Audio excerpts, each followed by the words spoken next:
there is an epidemic of mass murder being committed by a virtual army of unidentified assassins. It seems to be a sudden, general explosion of mass homicide. Consistent reports from witnesses to the effect that people who acted as though they were in a kind of trance were killing and eating their victims prompted authorities to examine the bodies of some of the victims. Medical authorities in Cumberland have concluded that in all cases, the killers are eating the flesh of the people they murdered.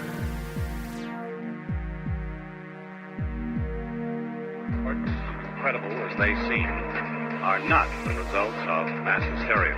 First eyewitness accounts of this grisly development came from people who were understandably frightened and almost incoherent. Officials and newsmen first discounted their eyewitness descriptions as being beyond belief. However, reports persisted.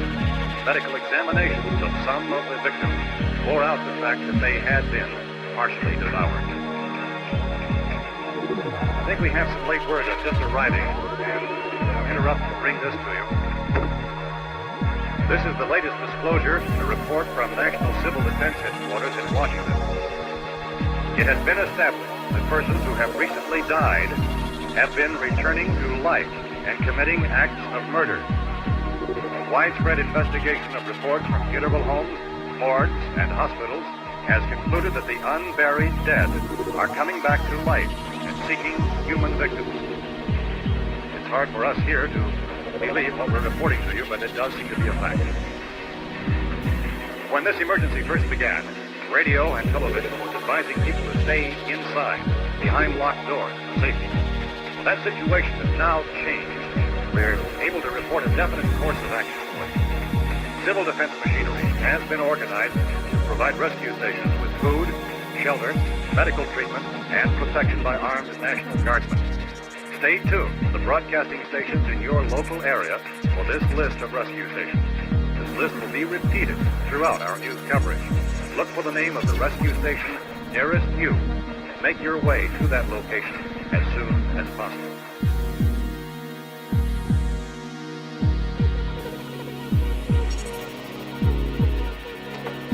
No longer seek occupancy in private residences, no matter how safe or well protected they may be. Everybody maybe 5% of the food available in the human body. The kind of thing. With that small amount, the body is usually intact enough to be mobile when it revives. What are you saying? I mean, you science is... Dummies! You're suggesting... Dummies! Listen! Dummies! Excuse me. Listen, quiet. One wonders whether it's worth saving.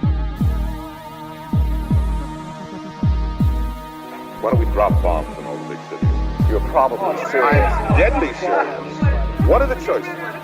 They won't run out of food, young lady. That's the problem, you see. And they won't run out of food while we're still alive.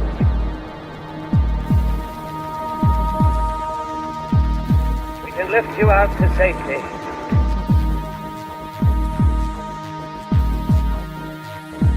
Please answer my call if you can hear me.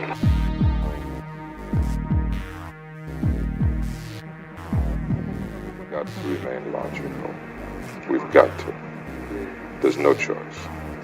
It has to be. It's that or the end.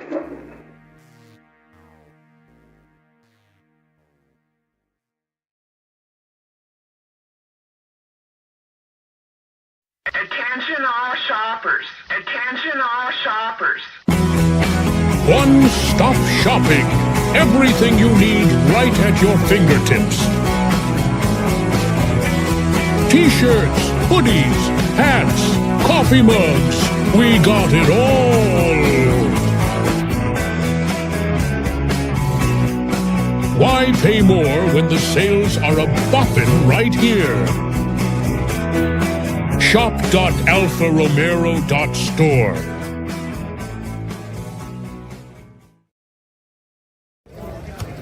Hey, it's Greg Nicotero. You are, or if you're not, should be watching Alpha Romero on YouTube.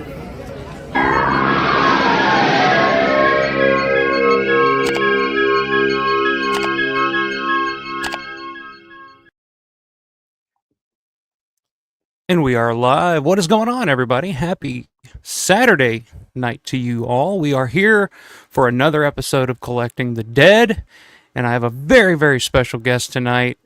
You all know him from Music and Monsters channel here on YouTube, Thursday of the Dead, amongst many other things. But welcome to the channel, Jace. Jace Witman, ladies and gentlemen. What's up, Jace? Thank you. It's nice to finally talk with you. Yeah, I mean, this is our first conversation. First real conversation. I've jumped on some of your live streams before, and I have to tell you, I jumped on, and because I was listed as Music and Monsters, I was surprised that you knew who I was. Oh yeah, we were talking about you're going to auction off stuff. It's like, yeah. I was like, oh wow, he knows who I am. Yeah, the early days of the channel when I was just like, I'm going to try one of the, because I noticed, I used to see Michael Felcher used to do all those live auctions on his Facebook channel or his Facebook page, and I was like, man, that looks like a lot of fun. And when I was like, I think I'll do a stream like that because I got so much stuff here that I don't really need, and it's just fun. I'd rather do that than put it all on eBay or mess with any of that stuff. So I'll make a show out of it. So that was a lot of fun. I remember that. But yeah, man, I've been following you. I first heard of you on WGON radio. I killed that. With Matt. That was my joke. I killed the show. That was the last episode. Was that the last episode before they went to the Garf? Yep, that's it. Just Garf Network. Yeah, that's right. But that was the first time that I think I'd become aware of your name, your channel, and all that. And I remember listening to that and thinking, oh man, okay, Dawn of the Dead Thursday. That's something I can get into. So then from that moment on, I've followed your channel, followed you. Your collection is insane. Every week something new. I don't even know where you pull this stuff out of, where you find this stuff, but I'm glad to have you on tonight to kind of show off a little bit of it, because if anybody needs a Collecting the Dead episode, it's you, my man. Appreciate that. And so my collection is crazy. You're absolutely right. And most of it is in storage in another room.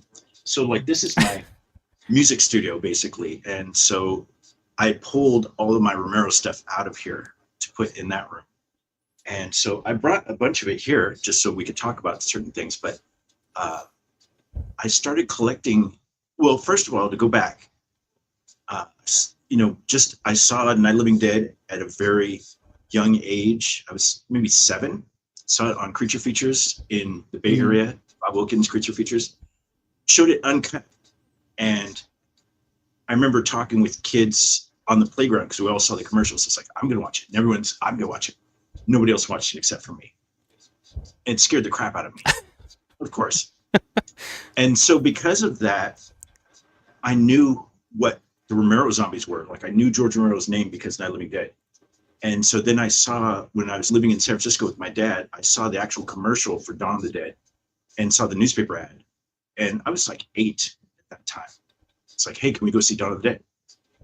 It's like, yeah, sure. He had no idea what it was. So I got to actually see it in its original theatrical run when I was 8 years old. Wow. Which explains my crazy collection. Well, I have a daughter that's kind of like that now. She's 4, and she's all about Child's Play, Chucky, Evil Dead 2. She loves Evil Dead 2, Killer Clowns from Outer Space. So yeah, she's starting off early too. But that's pretty surprising to me that they actually let you into the theater to see Dawn of the Dead, because it wasn't rated at the time, so I didn't know. Did they actually let kids into theaters back then? Because I'm too young. I didn't see Dawn until I was probably late 90s, I think, when I was probably 10 years old or so. Yeah, this was downtown San Francisco, and so I think they were pretty lax about that. And also, my dad was very intimidating. 6'4", former federal investigator, just a mean-looking dude. So I don't think there were any problems. It's like, yeah. So I can say there was a time when my dad was going to buy me and a friend tickets to go see Friday the 13th Part 3 in 3D a few years later, and they wouldn't sell it to him. This was when we moved to Sacramento, and they wouldn't sell it to him because he didn't buy a ticket. And so we're like, okay, just give us tickets till they call me Bruce. And so then my friend and I snuck in to Friday the 13th 3 in 3D and sat in the very back without 3D glasses and watched it and loved it. So without 3D glasses, it was just very blurry, blurry. and you it's like you can kind of make out what's going on here, but not quite. Yeah. But very cool. So yeah, so you actually saw Dawn of the Dead in its original run, and were you just like captivated at that moment? Do you remember what the audience reaction was when you saw it? Oh yeah. There were gasps and screams. I mean, my favorite scene is the basement zombie scene. You know, where Peter and Roger are down in the basement and wiping out all the zombies. But the scene where Miguel fights the woman, or his wife, I guess. Mm-hmm. That scene like just freaked. Well, obviously Wooly blowing the head off freaked everybody out, and that was like the double whammy, like, boom, boom. And so at that point, my dad leaned over to me. He's like, "Are you gonna be okay?" It's like, "Yeah." I was disturbed and shaken to my core, but yes, yeah. And it's like, I'm just gonna keep going because I'd never seen anything like that. Wow. Yeah, I mean, because if that they always say like that first when the head explosion happened, that's kind of the test. That's kind of the you know if you can handle that, you can handle the rest of the movie. If not, you know, you're probably want to go get your money back real quick and get out of there while you can. But yeah, that's really cool. I didn't see Dawn of the Dead in theaters until it was that 3D run a few years back. So that was an interesting experience for me, seeing it on the big screen with an audience for the first time. And of course, it's 40-something years after the fact. So I mean, it was people were kind of used to it at that time, used to the gore and the violence and stuff like that. But it was still fun. It's funny you mentioned that, because on that WGON, me and Matt and Eric were talking about the 3D screen, because at that point they had both seen the 3D version, I think at the Monroeville Mall. And I was just asking them questions. And then, funny enough, my friend Leif Yonker, who works with Richard Rubenstein, he's the guy that is responsible for all these re-releases of Dawn. And so I knew kind of behind the scenes after that it was coming. It's like, oh, okay. Well, also because I think you probably saw, I did a 40th anniversary screening of Dawn in Sacramento in 2019. And that was my first ever screening. And Leaf kind of walked me through some of that, like how do you license and who do you talk to? And it came together in a weird way, because I had picked the Tower Theater because I found out through the SAC-B archives that the Tower Theater was the only theater in Sacramento that Dawn showed at in 1979 that was still standing. And so I think I had the only 2D 40th anniversary screening in a theater that it actually showed in back in 79. And I lost my shirt on it. Yeah, I was going to ask you about that, because I do know. I was wanting to ask you about that because I do know that you did that screening, and I was curious of like how much interaction did you have with Rubenstein or his people, or how that all came about. And it was through Leaf, I guess, right? Yeah, no, I actually was in communication with Richard's assistant, who now is Leaf. But this was before, and I forget her name, but I never spoke with Richard Rubenstein. And then Leaf was the one that told me, yeah, he was working on the Stand at that point, that new version of the Stand. And so the roadblocks for me were, the first thing is they only want to show the 3D print. I can only license that. And so then I emailed the manager of the Tower and said, can we do a 3D DCP, which is like digital cinema package. That's how you actually see movies now, unfortunately. And the manager wrote me back and said, no, we don't do any 3D here. And so I took that email and I sent it over to Richard's assistant. It's like, I would like to work with you, but as you can see, this theater isn't able to do 3D. And so she said, okay, let me check. And about a week later, she wrote back. She says, we're going to give you a one-time limited exception to show the 2D version of it. It's like, okay, great. And then I saw the cost. It's like, oh, it was expensive. I imagine anything Rubenstein, he's it's going to cost you some money. Oh yeah. And it was that funny thing, like, they were asking like the whole thing, which I've gotten through lots of different distributors, in doing my Thursday the Dead series. Like, I had good experiences and awful experiences with some surprising ones. Like some of the ones that I had the best experiences with were just nothing, or, you know, they're not like a big name. And some of the bigger names I had really bad experiences with. Just incompetence, lack of communication, going back and forth. In fact, Leaf saved my series because they didn't have a DCP and they didn't tell me.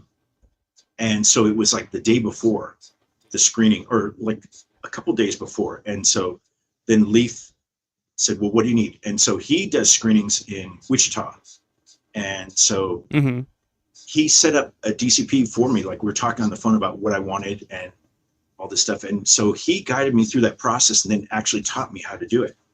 And so now I can make my own. And so if I hadn't have his help, I would have had to just cancel it and the whole series would have been done. That was Demons, the next, part 2. So the tough thing was Dawn of the Dead was like a magical experience, of course, my favorite movie. And seeing it on the big screen, it was a 2D restoration, I think based on, it wasn't the second sight because that hadn't happened yet, but it looked beautiful and super clear. That was the first time I saw Peter's tears in the basement, you know, when he's shooting the zombies. I'd never seen that before. Like all the times I'd seen it, you know, so many times it's like, wow. Yeah. And so that was great, but not worth the cost. And so then, of course, 2020 pandemic. And it's like, I don't know if movie theaters are going to come back. And so it took me through 2020, 2021 to basically pay back all the loans I took out to do that movie. I mean, it wasn't just the licensing. I had to rent out the theater too, and that's expensive. Yeah. And it's something I've actually looked at. So like, oh, go ahead.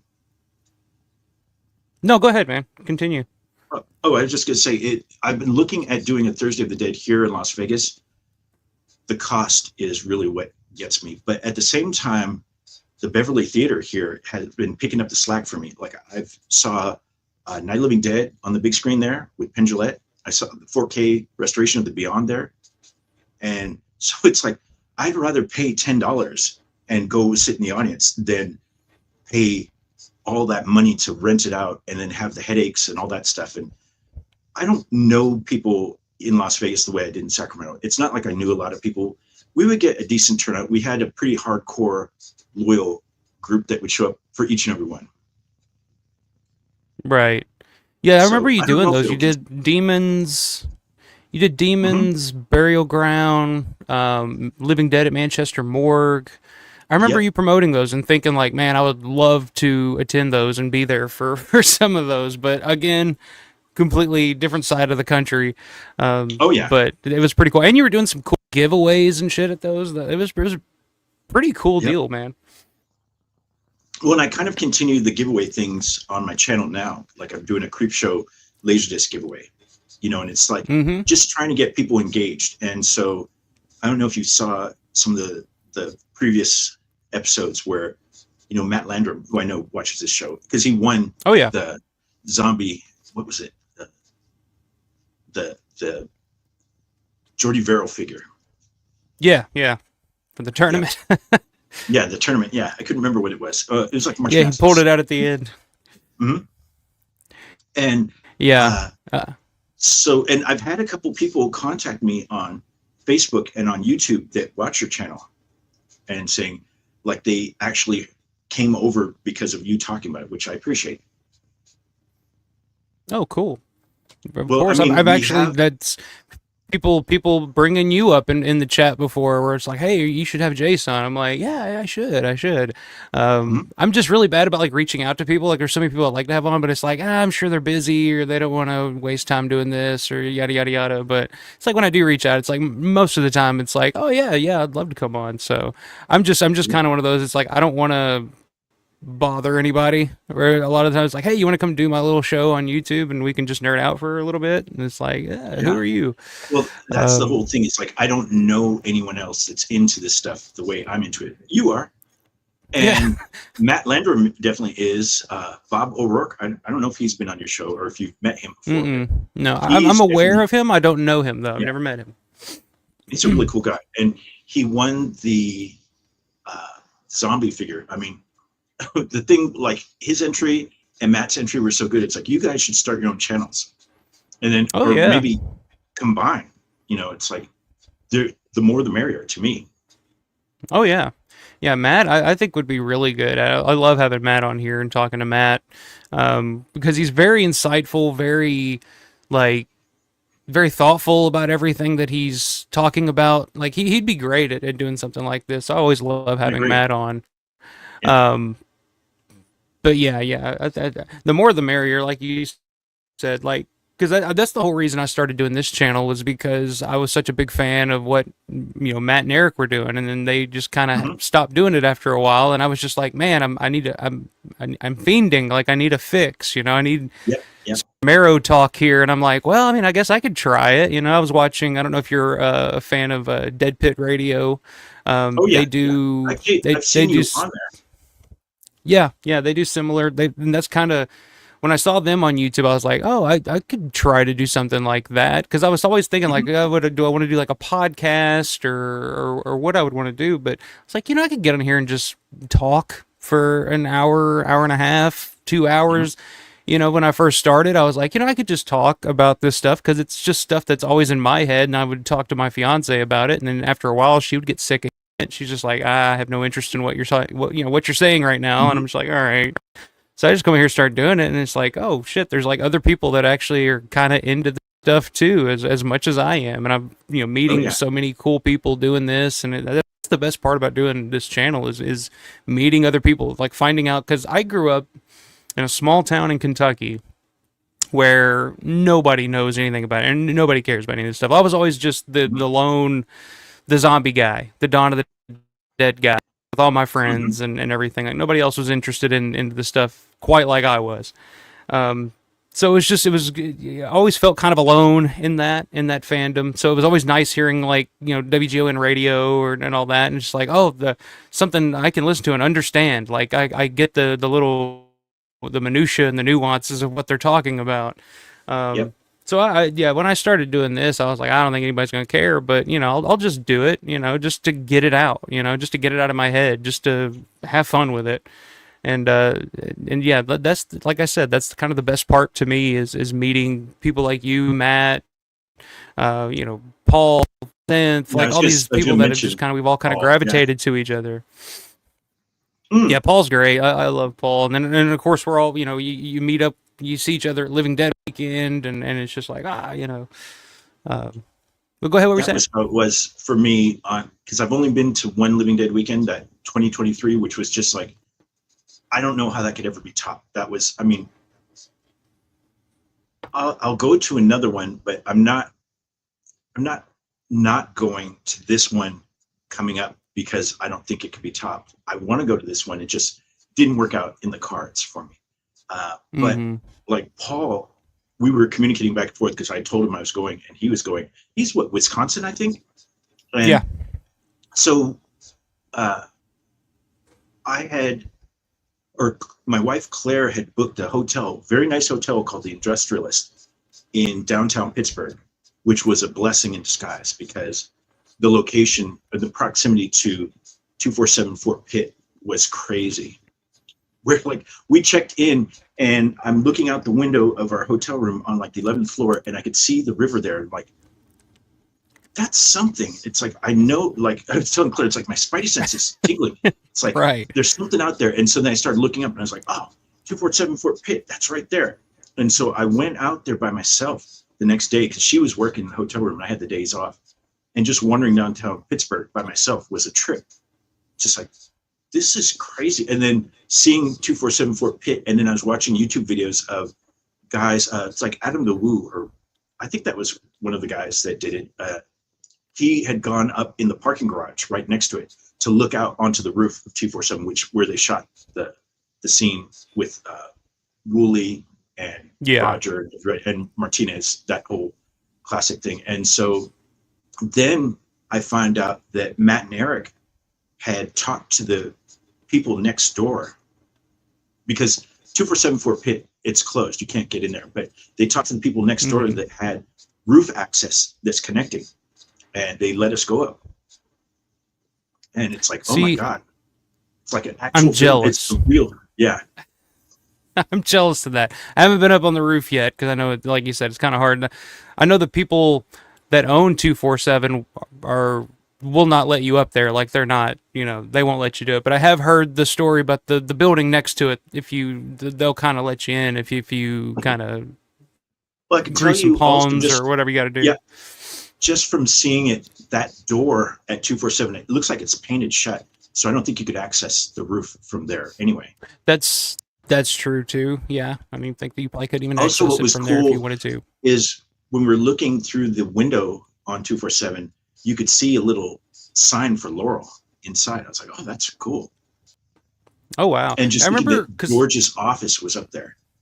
Yeah.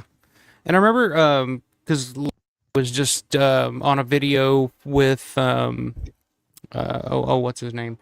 Sean Clark, where they went up on the roof and they were kind of looking all through 247, and they went down in the basement. There was actually still a sticker down in the basement on one of like the fuse boxes or something. There was like Laurel Entertainment, and I was like, oh, that's pretty cool. That is cool. But yeah, they just put that. They did that a few years back, but that just dropped not too long ago. But yeah, the rooftop is one of those spots where, like, I'd love to get up there at some point. I'll pay somebody. I don't know what you got to do. I don't know what the secret is, but yeah, that's one of the spots. And then of course the rooftop of the mall is kind of a given. But yeah, I haven't been up there, and also, I mean, I have mobility issues from my stroke, and so it was enough of a challenge getting up and down for me. So the funny story with that is, like, when it was time to leave and go down the stairs, I'm going down the stairs and like I hit my shoe on something. My shoe fell off. And so I'm just like, I'm on the stairway. I can't fix this. So I had to walk down the rest of the stairs, holding on to the rail and holding on to my shoe until we got down. But it all worked out. It was worth it. Yeah. Yeah, it was worth it. You do what you got to do, man. You got to do what you got to do to get up there. So, and like with the stroke, which is funny, you'll probably relate to this. In all my stages of recovery, I was referencing different Dawn of the Dead characters, because at first I was bedridden, so I was Roger in the bed. And then as I was getting trained to walk, I was Steven, or Dead Steven. I had a weird limp and all that stuff. And now I walk with him, so I'm kind of like the undead priest.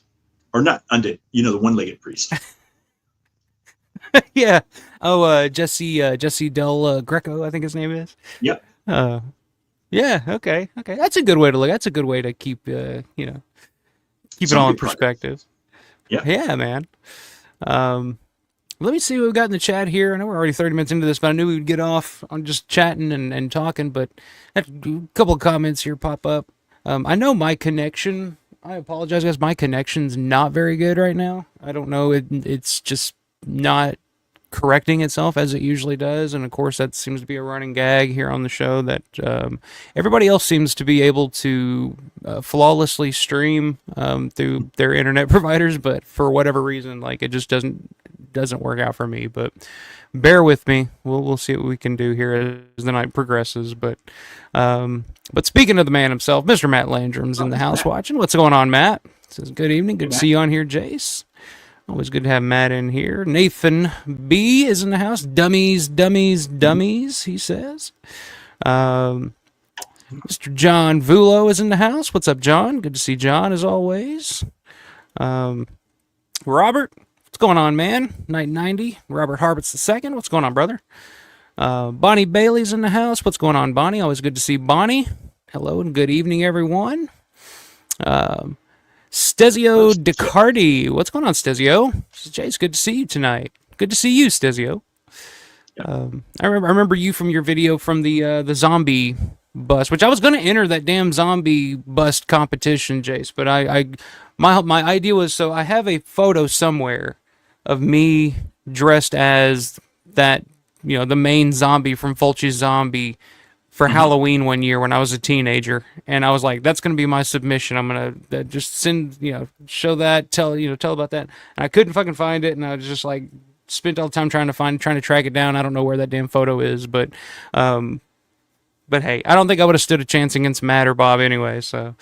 You might have. That would have definitely entertained me. That's kind of the goal. It's like, find a way to entertain me, and you stand a chance. Okay. I'll remember that, because I still got to... How long is the... I know you're doing the Creep Show giveaway. How long is that going on for? I think another 2 weeks. Mm-hmm.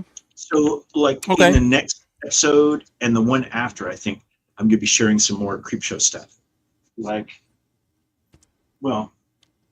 this. This is, a UK VHS, and I like it because if you see Stephen King's name is misspelled. It's misspelled. Wow, I never noticed that. I don't own that. Well, so that's why you're here. It's funny because on the cover, they got it right. And then on the spine, they didn't. Graphic designers. Yeah, quality control, guys. Come on. Yep. That's pretty cool. I did not know that. Never noticed that. But yeah, I don't own that. Laserdisc is like one thing that I've never been a big collector of. I don't own any Laserdiscs, so maybe. Oh, I love them. Yeah, I know. Like, I think I'm too young. I didn't come into Laserdisc. Like, when I was younger, it was all VHS. Like, because we couldn't afford Laserdisc or anything like that, but we could afford, videotapes by the time I was little. So I never really even knew about Laserdisc until I was late teens, probably. And I was just like, oh, what is this? It's like a giant record DVD thing. Giant CD. So, yeah. I actually have right here. I'll show you. One of my friend ones. Stesio is the one that inspired me to do this, because he does these great. It looks. And so, just putting Japanese Dawn in there, and of course, I got to have it with the Obi strip. Oh yeah. Obi corner, but I've got a bunch of records like that, and Laserdisc too. Like Zombie, I have a German Zombie Laserdisc. That was the first one I did, and so now I'm going through my collection. Like, what else can I do? But that is a good way to display those. Strangely enough, with Laserdisc, I think I first bought my first Laserdisc player at Macy's, of all places, because Macy's used to have all kinds of cool electronics. They'd have musical instruments. I think I bought my first DAT recorder at Macy's, and they used to sell Laserdiscs. I didn't know that. And so, like, my first time Macy's seeing of all places. Beyond, Macy's, go figure. But my first time seeing the Beyond was on a bootleg VHS. It was actually a rip of the Japanese Laserdisc, and so that kind of put it in my head. It's like, okay, so Japan gets stuff that we don't get, because the Beyond wasn't on Laserdisc here at that point. I think it's just Seven Doors of Death. I don't think it ever hit Laserdisc, actually. Yeah, I don't know if it did or not. I still collect them. I don't play them. It's just like my VHS. I don't play these, but I collect them because they're beautiful. Yeah, that's another good one. Just Japanese. Anything Japanese, and I definitely want it. Or Italian. See, I'm a sucker for Italian stuff. I love Italian collectibles and shit like that. See who else we got. We got Stugus Dives in the house. What's up, Stugus? Says hello, friends. Rick, the North Going Llama's in the house. Hello, gentlemen. Good to see you all, he says. Good to see you, Rick. Matt saying that's the end. We got to talk to the neighbors at 247. Slip them a bill. Let's get up there. Let's do it, man. Let's do it. This is the year to do it. Let's get up there.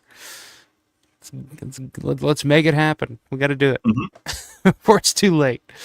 They were nice. And so yeah, I recommend maybe bring them some cookies or something like that. It's just if we can get in on a a pack of cookies or something, hell, we can make that happen, Matt. We can get it done. And if you do, bring him some film it. Oreos. Yeah. Oh, you better believe it. You better believe it.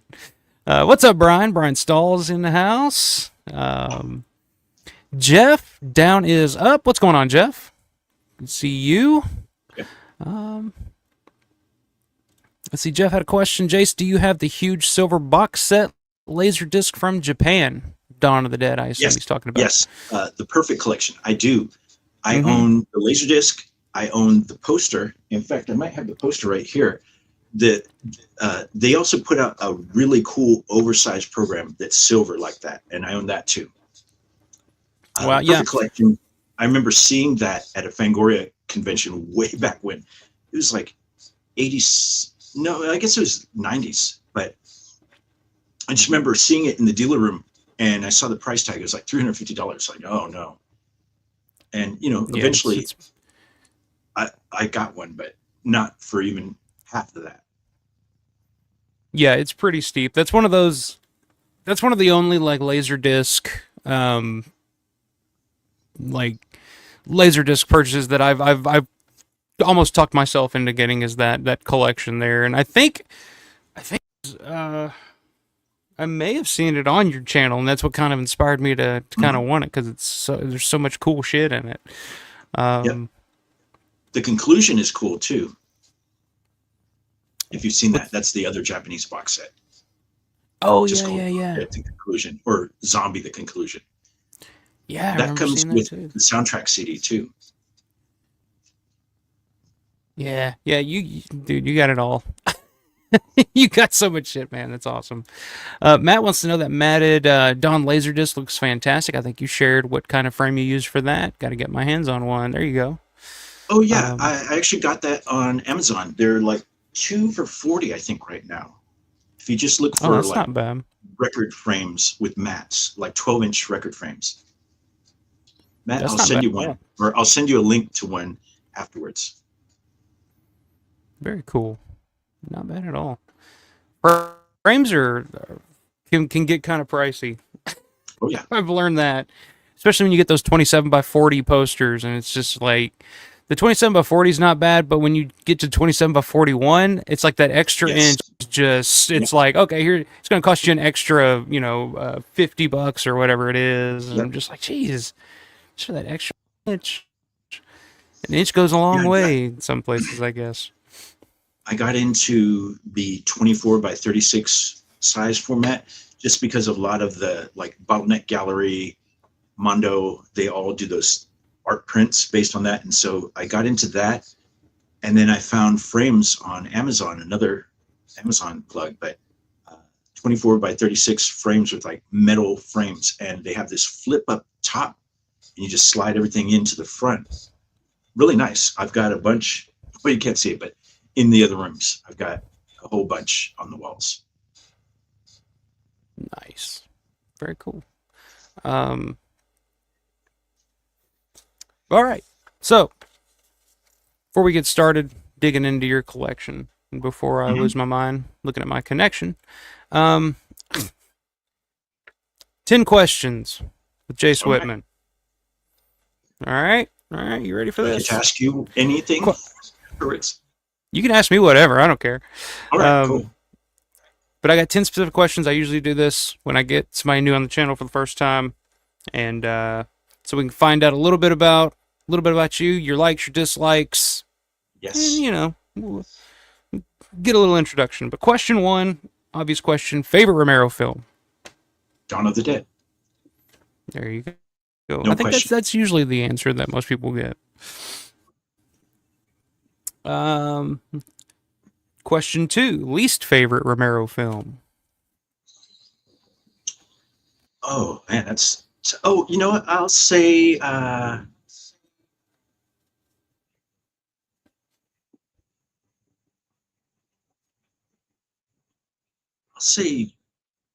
Jack's Wife, or Season of the Witch.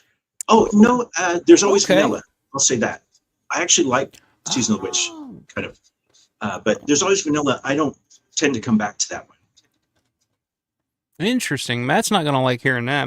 Me and Matt both are huge There's Always Vanilla fans, so interesting. What is it about that you just don't? Is it just because it's not a horror film? Is it just it's not just nothing clicked. Just really, nothing clicked and for me. even George, it's not really a George film. Even George has said it's not really his film, so he was never Yeah. really a big fan of it either. But so it's totally understandable. But so you're just not you're not a just big didn't Ray click. Lane fan, is it? No. Okay, I can see that. Like I said, I've always said it's just not for everybody. Um, so okay, interesting. Question 3: What is Romero's best film? Maybe not your favorite. It may be your favorite, but what do you think is his best film in terms of technical aspects, performances, however you would categorize his best film? I think his best technical film is The Dark Half. Like that's a Okay. really good movie. I mean, just it doesn't look like a George movie. It looks like a Hollywood movie. Not to say that George had a non-Hollywood look, but it's so slick and actually scary. Okay. I can buy that. I mean, that was a hell of. I mean, he had a really. I mean, performances. I mean, you had Timothy Hutton and Michael Rooker and Amy Madigan and. Yeah. Okay. And funny I can enough, dig that. not I my can dig favorite that. Stephen King book, but I love that movie, and so I'm into. Oh, you know what? I have something from The Dark Half over here. Since you mentioned it, I haven't shown. Well, I know you did. You just did an episode on the Dark Half. For this is a little piece of George Stark's suit. Oh wow, and that's really cool. Where the hell did you get that? eBay. Okay. It's like that's pretty $20. cool. Yeah. I think the same person that does this did another one for City Living Dead, which I have, where they took like a piece of the brick from Savannah, Georgia, where they filmed, and it's a little piece, and I haven't shown that on my show yet either. I'm going to do a bigger City Living Dead or Gates of Hell episode showing everything I have. I think Matt was the one that made me think about that, because he's like, I want to see what else you have. It's like, I got a lot. Yeah, Matt's a huge City of the Living Dead fan. As am I. Yeah, I mean, I am too. But okay, Dark Half. I like that. Question 4: Most underrated Romero film.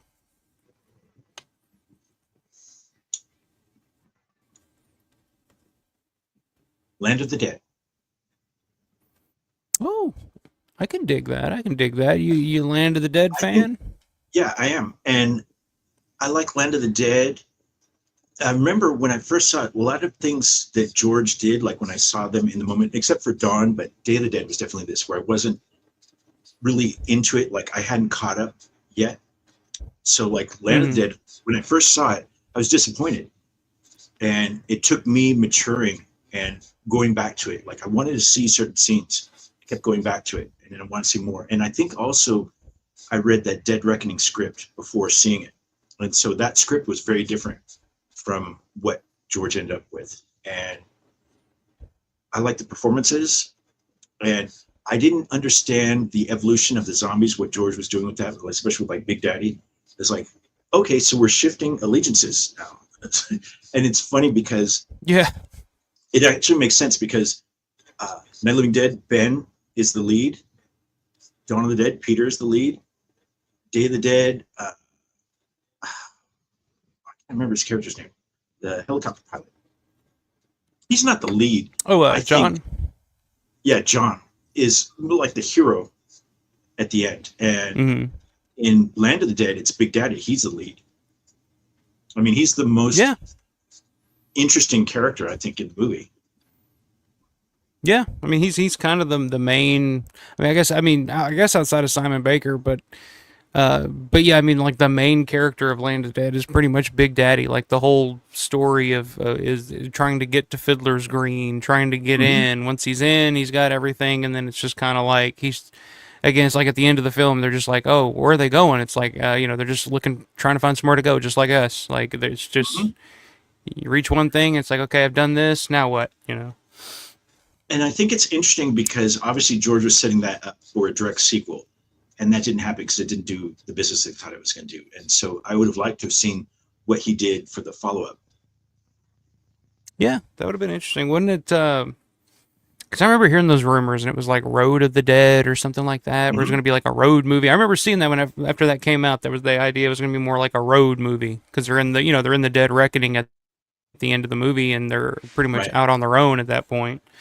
But yeah, that kind of changed pretty quickly after that. What's your favorite non-Romero zombie film? Gates of Hell or City of the Living Dead. Okay. My favorite Lucio Fulci movie, period. I know lots of people like Zombie or The Beyond. I love those both, but City of the Living Dead, I mean, I can understand. That's another one I saw in the theater during its original theatrical run. Dragged my mom to see that. So it's a weird parental thing. Like, talk to my dad and take me to see Dawn of the Dead, then talk my mom into taking me to see Gates of Hell. She also took me to see Night of the Zombies, which is, Hell of the Living Dead. She hated that movie. How can you hate Hell of the Living Dead? That's just good old wholesome fun. Mm-hmm. The film broke, and she's like, "Oh, thank God." And she's like, "Well, we could go." I was like, "No, I'm not going anywhere." But Hell of the Living Dead or Night of the Zombies, I mean, rang my bell because I could see how much it was ripping off Dawn of the Dead. Even the music, I'm like, "Oh, there it is." Oh yeah. I mean, it's pretty much. I mean, the Bruno Mattei changed his name. His name and as a director is Vincent Dawn. So it's kind of like, okay, yeah, we get it. Yeah. Yeah, City of the Living Dead's good. Actually, the past two times I've done this, I've had Burial Ground. People respond with Burial Ground, how much they love Burial Ground. I was like, damn, I didn't know the movie was as popular as it was. Yeah, that was one of the ones I showed at Thursday of the Dead. Yeah. Which I bet that was an interesting theater reaction. It was, because most of the people hadn't seen the movie. They had no idea about Michael and his mom. So I was staying in the back and I filmed I would have loved to have been there for that. Yeah. I would have loved to have been in attendance for that, to see people experiencing that for the first time. Oh, lots of gasps and laughs. Yeah, it was great. Let's see. Question 6. Favorite Romero score or soundtrack? Dawn of the Dead. Goblin. Dawn of the Dead. Can't be Goblin. Can't be Goblin. Right. Favorite non-Romero score or soundtrack?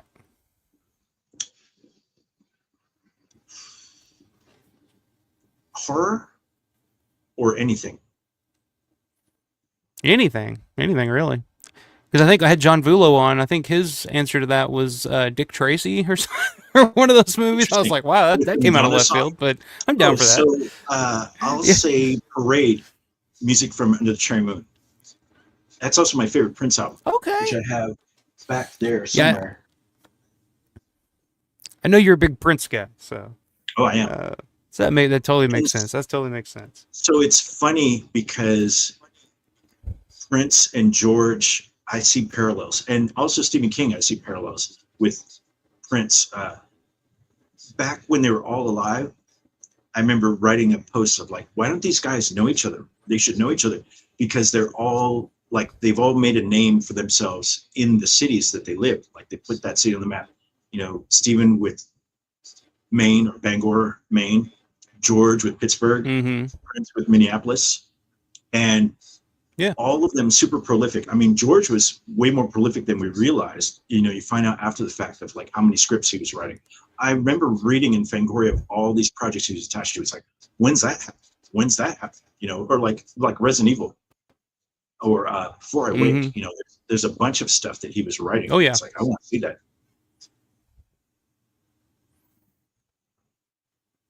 Let me see here. I'm gonna try something with my connection or something. I don't know. This is driving me crazy, but let's see. Hang in there. Yeah, I mean, on here we look fine, but I'm looking at the playback and it's driving me nuts. But I'm just super anal about stuff like that. So I don't know. Let's see. Where were we at? 7. Okay. Question 8, what is your white whale collectible? What is the one collectible that you've always wanted but never been able to get your hands on? That's a good question. Let's see. Oh, well, I've held it in my hand. The garden trowel from Night of the Living Dead. Dave Burian. Right. Found me in the mall and then was showing it to me and like held it up to my chest like I'm being stabbed by it. I'm like, oh my God. It's like, can't believe I'm touching this thing. Also, I mean, he has all my white whales. He has like the brain from Day of the Dead. He has the original Creepshow comic. Savini's machete. Oh, Savini's machete. That would be one. Yep. It would be, that and the trowel would be like, I want to put it in a case and never touch it, but I want to touch it. So it's like a catch-22. So basically all of Dave Burian's collection is your white whale collection. I think we could all agree with that. He owns the crate. Fluffy's crate. Yeah. So yeah, that too. Yeah. Yeah, I think that's it. Oh, well, I could say a 35 millimeter feature print of Dawn. That would be amazing. And oh yeah. Related what do you think to that, what do you think that would go for? Have you seen any before, like on eBay or anything like that? Never. No. In fact, I have a funny story about a 16 millimeter print that I lost out on. This was in the 90s. And I talked to some friends, and I thought it at the time, because I could tell you the screen name of the person that bid on it. I remembered it because it was a name from Spike and Mike's Twisted Animation Festival. One of my favorite cartoons in there. It's like, okay, this person likes Dawn of the Dead. And I saw, back in the early days of eBay, where you could see user profiles and see like what they're bidding on. And so I was putting two and two together. And I think it was Greg Nicotero that got that 16 millimeter print of Dawn of the Dead from me. And I actually saw him at a Days of the Dead recently. And I didn't really, I just said hi to him just when I was walking into a presentation to watch him give a presentation. He was staying in the back. I'm staying in the back. He says, hey, Greg. And I was thinking afterwards, I'm going to ask him, are you this? Is that your screen name? Because it's like I want to confirm from him if that's actually the print. And it was up there. This is in the early 90s, and I think I stopped at like $600. And in the early 90s, that was a lot of money. It's a lot of money now. But oh yeah, that's a lot of money now. Yeah. I on Easter Sunday this year, I lost on a bid. Speaking of which, a 35 millimeter print, complete print of Gates of Hell. I just happened to be looking for Lucio Fulci and Gates of Hell stuff on eBay, and that popped up. I was like, oh my God. And so then the things that went through my mind is like, how much am I willing to sacrifice for this? And then it was, and what do I do with it once I have it? Because most theaters don't show 35 millimeter. They don't have 35 millimeter projectors anymore. That's why I got rid of most of my 35 millimeter collection. But I just wanted it so much, and I got sniped at the last minute. So who knows who got it? Whoever got it, good for them. Went for a lot of money. Yeah. Went for over $1,300. Well, it's funny. I have heard that, I have heard that Nicotero does own a 16 millimeter print of Dawn. So that may have been him that has that. Yeah, I've heard that he showed it. He showed it. It's a good chance. I think when Living Dead Weekends, yeah. Yeah, I remember hearing that too. I would love to have been there for that, but same here. Yeah, that's crazy. I know. I have heard that Greg's back in the market looking for Dawn memorabilia here lately too, because somebody was selling like the belt from Dawn of the Dead that Peter wears on eBay. The belt was up for there. I was looking at that. I saw there was an undershirt was up there for sale, and I did hear that he was kind of looking around like, is this legit? Like, what is this worth? So yeah, there's no telling what all Greg has in his collection. They were asking a lot for that belt. I saw that. I didn't bring it in here. It's in the other room in a box somewhere. I have a little piece of a belt, like one of the loops that is supposed to be from the movie, but there's no certificate of authenticity or anything. I just like, okay. I just think, it's like, sure. I didn't pay a lot for it. Just So, right. And it's that thing of, with my stuff, I generally am not ever looking to sell it. It's like, I just want more. It's a sickness where, like, some of the collectors I talked with online, they're like, oh, I can't have this because it has a fold or it has pinholes. I don't care. I just want it. I have the German I'm the same way. poster on the way that's, the one with the weird art. You know which one I'm talking about. I think the German poster with like the You're face. gonna be more specific at that. It's like, it's not an Yeah, image from film, but some artistic rendering of that. Right. I could pull it up on my phone. I don't know if that would work on this, but let me see. But it's supposed to arrive here any day. And oh, you know what? I could do better than that. It's in this. Do you have this? No, I don't have that either. The 4K. That's one of those. It's like I'd love to have. Yeah. It's those were limited too. I know those are hard to find. Yeah. So it comes with a reproduction of the press kit and program. And the reason I bring it up, it's just funny I brought this up because I wanted to show it off. It's like one of my favorite 4K sets. But it has that poster in it. And these fake, weird lobby cards, wrong format, 12-inch format. Mm-hmm.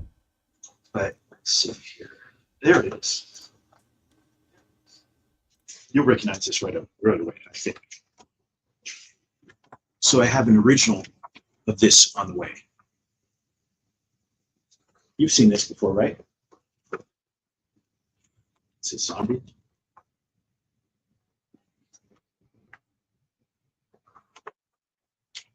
Did I lose you?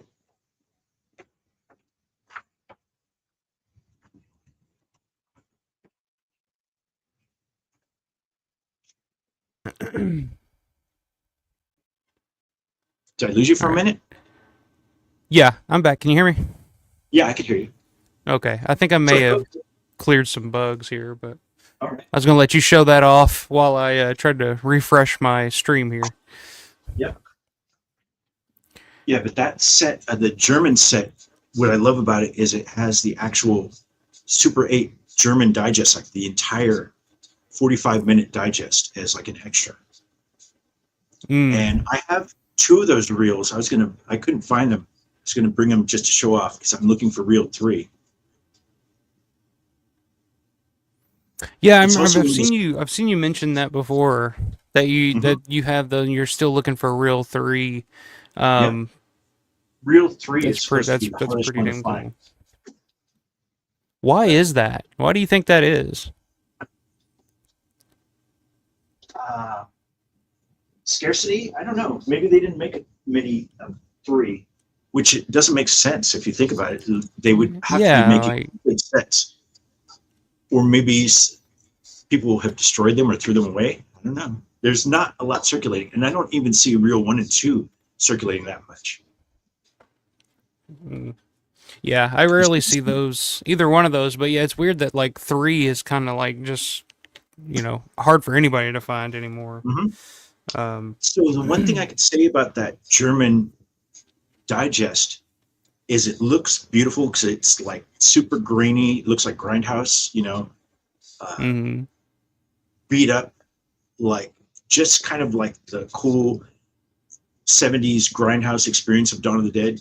But of course, German language, and it's missing a bunch of crucial scenes. Like they chopped off a bunch of the airport scene and they chopped out the basement zombie scene. And so that to me is sacrilege. It's like, I love it, but you took out my favorite parts. So yeah. Let me see. I'm just having connection issues here, and it's driving me crazy. Give me 1 second. Yeah, no worries. Oh.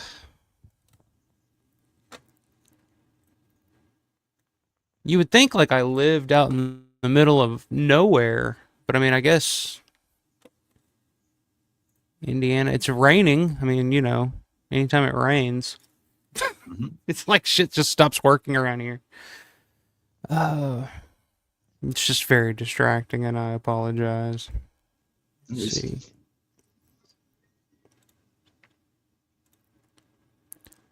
Let me try to refresh one more time. I'll be right back. Yeah. All right. While he's gone, I'm going to show off some programs. Japanese Night Living Dead. Japanese Dawn of the Dead. I have a couple of those. And Okay. Japanese Day of the Dead. Showing off programs while you're gone. Thank you. Somebody's gotta take control of this show while nothing's working over here for me. So I appreciate it. It's a son of a true pro, and we're back to having issues again. So I don't know. I'm just gonna have to fight through it. Yeah, work through it. I'm gonna call my local internet provider tomorrow. But all right, 2 more questions here, real quick, and then I'll turn it over to you since your shit's actually working. Question 9: what is the first major collectible purchase that you remember making? Like, what was the first big one that you were just like, wow, like I have this now? It was a 35 millimeter trailer for Dawn of the Dead that I bought at Fangoria, and I remember this was a long time ago, and in Los Angeles, and there was a dealer that had a bunch of trailers on his table, and that's when I first experienced seeing 35 millimeter trailers. And I'd seen Super 8 and 16, and it's like, wow, it's really big. And I saw Dawn of the Dead. It's like, oh, how much is this? And the guy's like, $20. Sold. And as soon as he said sold, the guy behind me is like, is that Dawn of the Dead? And like he would have swooped in and got it. So I got lucky with that. And then I'm surprised the guy wasn't just like, I'll give you 50 for it or whatever. Right. Try to undercut. He could have. Yeah. But yeah, that's amazing. $20 for that. Yeah. I would kill for that. What do those go for now? Have you seen one here recently? Yes, there's one on eBay right now. So I laugh because I own one. I think I've seen that. It's not that one. I sold a bunch of my Dawn stuff at one point because I needed money, and I regret selling that. I sold my Night 35 trailer and Day, and so I've since got them back. So the one that's on right now, he originally had it because I was watching it. He wanted like $1,500 for it. It's like no, and now it's like $399, $350. If he gets down to $200, that's closer to about what it was. Yep. But it's that thing. I would be about tempted 200. At 200, but yeah, that is a decent price for it. I think Dawn would get a little bit more. Maybe I would say maybe 3 or 4 is reasonable. Yeah, he's at 350 right now, so that's pretty reasonable. But his print, I'm assuming it's a he, is kind of pinkish more than mine. It's the age of the film. That's common. You see that a lot now. You see that a lot with like a lot of those 35 millimeter trailers and stuff. Because I was bidding on one not too long ago for Creepshow, like an original 35 millimeter trailer for Creepshow, and it was like really red and kind of blown out or pinkish or whatever it was. But I was just like, I don't give a shit. So I was like in a bidding war with that, and I lost on that one, so I didn't get that one. But yeah, Dawn of the Dead, like that's definitely like one of my white whales, is to get a 35 millimeter, just the trailer, like just an actual 35 millimeter print. If any of those are out there anywhere, like fight me, Rubenstein, fight me. I want one. Right. When I was licensing Dawn, I thought I was going to have to track down somebody with a 35 millimeter print, and then I was like, how am I going to do that? How am I going to find somebody, and then how am I going to insure it for shipping back and forth? And it's like every time you screen it, it could get damaged. I was trying to figure out the logistics, and then I found out, oh no, it's all DCP, like not 35. The theater I showed it at, Tower, doesn't even have the 35 millimeter projector. It's all digital. Most don't anymore. Yeah, most don't. I think the only one that the Mahoning, the drive-in. Yeah. New Beverly, of course. And New Beverly, yeah. But yeah, outside of that, I don't think that there are many left out there. Like I remember, it wasn't even that long ago. Like I remember local theaters around here, like going through that transition from from film to everything's digital now. But it just seemed like it's just not the same. It's like going to the movies. Like I miss the the crackling and the dust and all that. It's just like even like new movies. Like I remember going to see like brand new movies and you still see like that all on the screen, and it's just like it feels like you're watching. I don't know. It's just a different experience. Now it just seems like you're going to the movies to see like a Blu-ray projected on a big screen, basically, and that's kind of what it is. That is kind of what it is. Yeah. Yeah, unfortunately, but. I mean, actually, when I showed Children Shouldn't Play with Dead Things, that's what it was, because I couldn't get the DCP to work. And so the compromise was, let's just show the Blu-ray. And so I told the projectionist, like, can you cover the DVD menu, or Blu-ray menu before it starts, and then lift it up? They're like, yeah. And so they did that just fine. But at the end, we were doing like the giveaway and the credits were rolling in the theater, and then the Blu-ray menu screen popped up at the end. It's like, I mean, it's that thing. People are demanding their money back. It's like, no. But it's funny. In talking with my friend Leaf, he'd gone through the same thing. Like he was programming movies at like drive-ins and things that if they saw that it was sourced from a Blu-ray, people would demand their money back. It's like, so you enjoyed it up until that point, and it's like, all right. Yeah, it's those certain cinephile types, that they're they want it, 35, which I get. Like I'm kind of the same way, but you gotta do what you gotta do. I'll watch anything. It's like, I'll watch it on anything. Fuck it. Like I just like the theater experience of watching it on big screen, people around you, But some people, Question 10. Final question. Are you Team Ben or Team Harry? Who would you have gone with? You going down in the cellar, or are you staying up, boarding up the house, and fighting? Till the bitter end. Harry was right, but I'd be Team Ben. Okay. Just because you like him better? Or? Yes.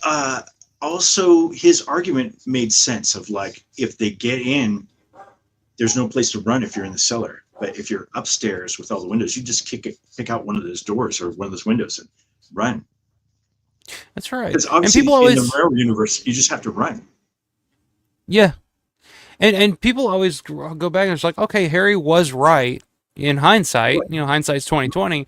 But at the time, you don't really know. I mean, they tested that theory when Ben has to go down there and has to board up the door and was able to survive. They couldn't get in. But he didn't know that until it actually happened, They didn't know if they could get in or not. But at the same time, though, they probably wouldn't have swarmed the house if Ben wasn't there with all the lights on, which is the first thing he does when he gets there is turn on all the lights and then start hammering and making all this noise, hammering it up, boarding up the house. And that draws them in, So it's really like, what do you do? If everyone went down to the cellar immediately, Karen Cooper would have come back and that's true would have killed some people. And so they would have been battling zombies in the basement, locked in with the zombies. That's true. The daughter of Harry, who he would have not, that would have created a whole other combustible situation, Just like in the remake.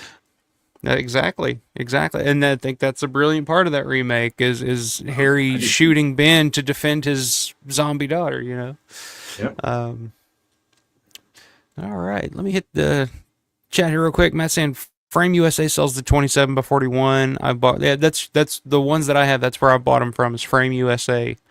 Definitely pricey. They're up to around 70 now, I believe. Yeah, I think I bought two. The last time I think I got two and they were like 100. So yeah, they've definitely gone up if they're now 70 a piece. So Stezio saying my favorite horror film is the original Night of the Living Dead. Well, you have very good taste. Can't go wrong with that. Matt says, Jace, I didn't know you collected location mementos. We're heading back down to Sanibel in July. I'll jar some sand from Bowman's Beach if you'd like. Awesome. Yes. That's the location I'd love to go to is Fort Myers, Sanibel, that whole area down there. I've never been. Robert says, I like this guy. There's at least two people out there that love Land of the Dead. There you go. So another fellow Land of the Dead lover. John says, I probably did say Dick Tracy. Edward Scissorhands. That was your answer, Edward Scissorhands. John went with Edward Scissorhands for his favorite non-Romero score, but I do remember John saying he was a fan of Dick Tracy. Loves that Danny Elfman era. Yeah, you can't go wrong with Danny Elfman from that time period. Yeah, Batman score is great. Yep. Cement Trowel. I think everybody would love Burian's collection. Oh yeah. Well, masonry trowel is probably more specific. Okay. There's the correction. What's up, Justin Moreno? Good to see you, sir. Brian says someone was selling the model of the German 22 rifle M16 clones in the Monroeville Mall 2 weeks ago. Had to tell the seller the coincidence. Oh, that's interesting. The convention center. That's pretty cool. Rick says, I cannot wait for the movie 28 Years Later. I saw the trailer. It looked really good. Are you a 28 Days Later fan? Are you looking forward to the third installment of the series here? I am. I'm also curious about that upcoming 4K of 28 Days Later. I have no idea what that's going to look like, but I want it. Oh, yeah. I mean, we were talking about that. Days and 28 weeks. I love them both. Yeah, 28 Days Later is one of those that we were talking about last week. It's because it was shot on like digital video, it was shot on DV, and the Blu-ray. I mean, it's on Blu-ray, but it looks really terrible. Like it does not look good at all because it doesn't lend itself to 1080p. But with a 4K, if they're going to up-res it and they use like an AI program or something to do it, maybe that would work better because AI can sometimes look a little funky on like a like a film if they're going back to the original film elements, if it was shot on film like a 35 millimeter print, if they're using that, sometimes AI can kind of screw that up and kind of it just doesn't look right. But maybe something like 20 Days Later, which was shot on digital, AI might help that kind of look better because the Blu-ray does look terrible. I mean, outside of DVD, it definitely needs something. But yeah, I'm looking forward to seeing what they do with that as well. I think they're filming 2 of them right now, or like a follow-up to 28 Years Later, like a direct sequel to that. Like they're going back to back. Yeah, that's what I heard as well. Like, what is it going to be, like 28 decades later? Like, where do they go after years? No, I heard it was called like the Bone Tower or something, but you see that Bone Tower in the trailer. Yeah. So I don't know what the significance of that is. I'm sure it's something. I'm curious to see where they go there because it's Danny Boyle. I mean, Danny Boyle's back behind it, so. And Alex Garland. We shall see. Yeah, Alex Garland. We shall see what the soundtracks could be like because that soundtrack for 28 Days Later is awesome.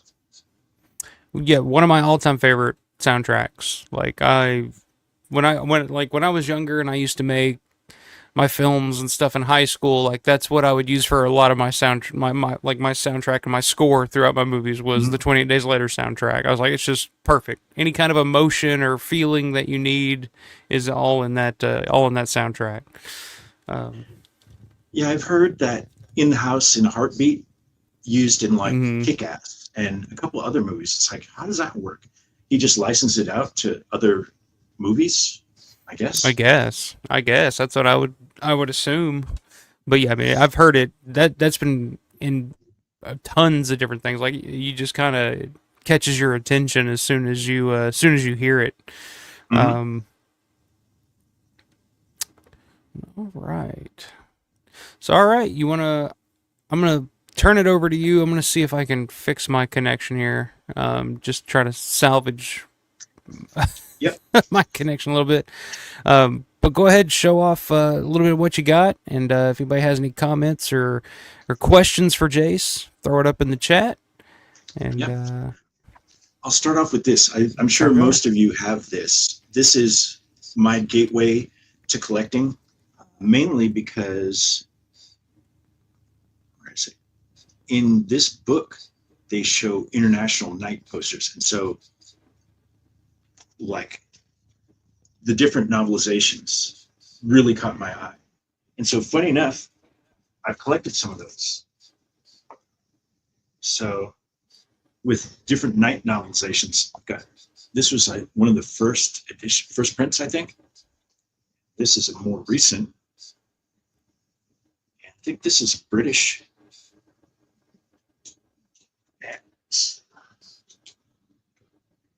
French version. German. And this is new, like brand new. Photo novel. Pretty cool. It's like the old school picture novels.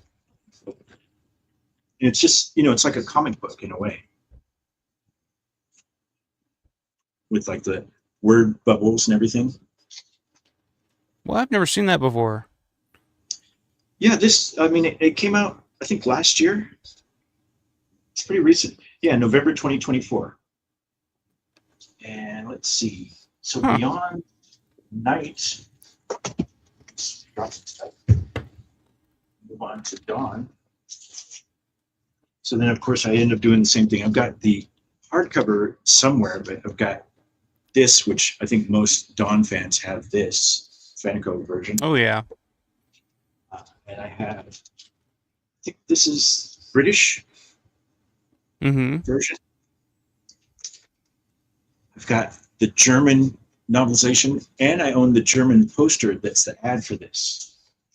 And this was like the holy grail for me for a while, the Japanese version. Wow. And I'm sad to say I don't read Japanese, so it's not that exciting. There's no. Well, they're all written by Susanna Sparrow. So yeah, this is what you get. This was expensive too, but I had to have it. And then who do you think Susanna Sparrow is? George. I think it's just George. Yeah, I think it's just George. I don't know who else it would be. And so then on that same note is this one. This was also expensive. I shouldn't have bought it, but I'm glad I did. Let's see if I can focus here. Day of the Dead Japanese novelization.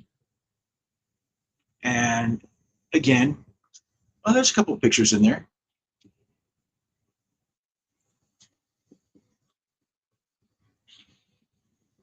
Of course, I'm flipping it backwards. And yeah, inside.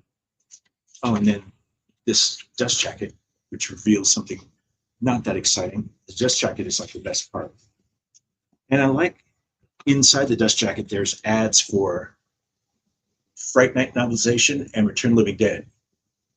I own that Return of the Living Dead Japanese poster too. Also, I don't know if the X here, if that's supposed to represent X rating. I don't know. Or is that the publishing company? I guess the person to ask would be Norman England. Norman would be somebody great to have on the show. If you know him, he's like the OG. Oh, let me see what spoken. Huh. Interesting. Yeah, because she hasn't written anything else besides Things with George, as far as I know. Let's see what else. All right, show some more VHS. We'll start with Night. Japanese VHS.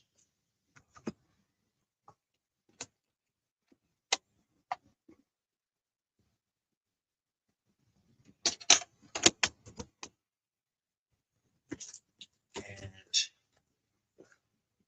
French VHS. Trying to get the focus back. Oh, I lied. Beta.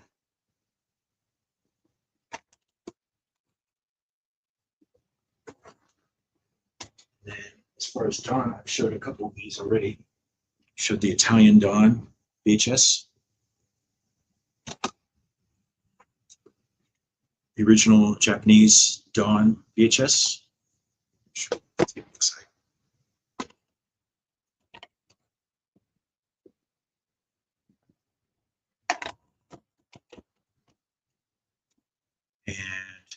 think I showed this one. This is like a more recent. I think one of the last ones before the Perfect Collection. I think they did a Perfect Collection VHS too. This is not it.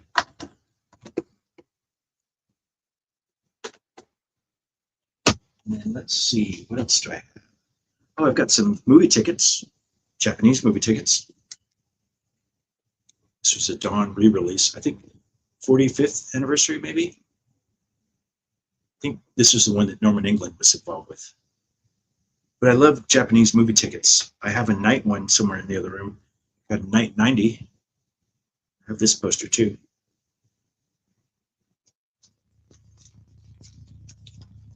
Just showed this on a recent episode, Creep Show with Crime Wave. I'm not sure why Creep Show was paired up with Crime Wave. It's interesting. And then Zombie, which in Japan is Sanguilia. I don't know how you pronounce that. Sanguilia.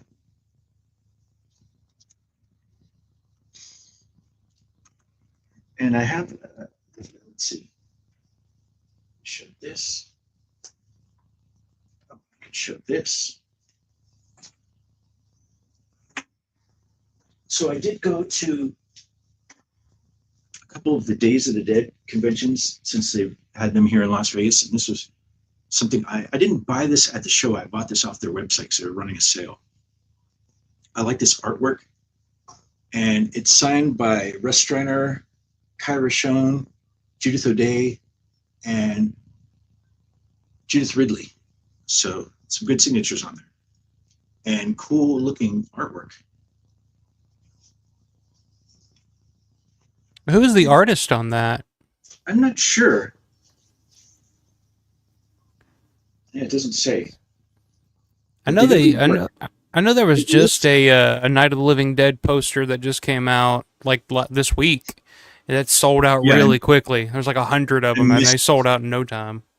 I missed it, and that was Bottleneck Gallery. It's like, oh man, I saw it right as it sold out. It's like, jeez. I know Larry sent me a message and was like, "Hey, you might want to grab these. They're selling out quick." And I'm like, "All right." As soon as I get to the website, it's like sold out. I'm like, "Fuck." Yep. It didn't take long, but that was not. I like that. So here's I got a custom frame for all my Japanese posters. So let's see it. There's a cool Dawn poster. I love the elevator zombies. Oh yeah. And then, let me see. I don't know if this works. Still want to know who the Andy Warhol zombie is. We need to find that guy because that's one of the most Oh yeah, that's one of the most underrated zombies in Dawn of the Dead. Weird appliance, the jaw appliance. Yeah. I remember before I thought that was just his face. I was like, oh man, that's a weird looking dude. And then, not Romero, but cool.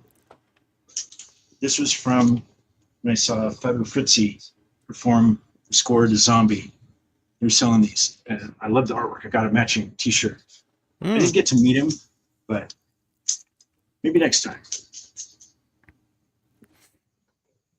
Yeah, he's touring again, isn't he? Isn't he back on the road? He's not coming out here anytime soon. Oh, you know what? I know for a fact Matt Lendrum has one of these. Not with me. I know for a fact because we saw each other. Did you send Matt a picture of you in the cast? You just send Matt one? Here you go, Matt. It's right in his collection.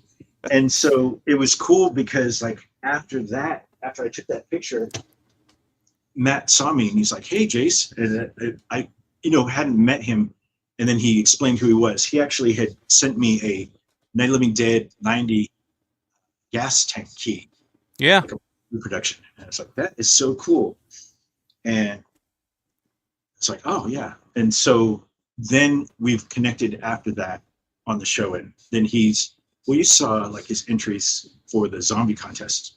And like, I even told him his camera work for his collection is great. Yeah. It's inspiring to me. Yeah, Matt, Matt inspires me just like the way he has his room set up. Like it's the lighting, and I'm just like, dude, it looks fantastic. Because I remember when he got a piece of the airport before they tore it down. It was like the piece of the trim around the top of one of the doorways. He took that, and the way he's got it displayed in his room, it's like in a museum. the lighting and everything. Cool. And I'm just like, dude, that's fucking awesome. Like that's what I strive for with my my setup here. Yep. Yeah. One of the treasures that I have now that I got Living Dead Weekend was actually because of Paul. So we went out to lunch, and during lunch he told me that Sharon Hill was selling Clayton Hill's bullets from Dawn.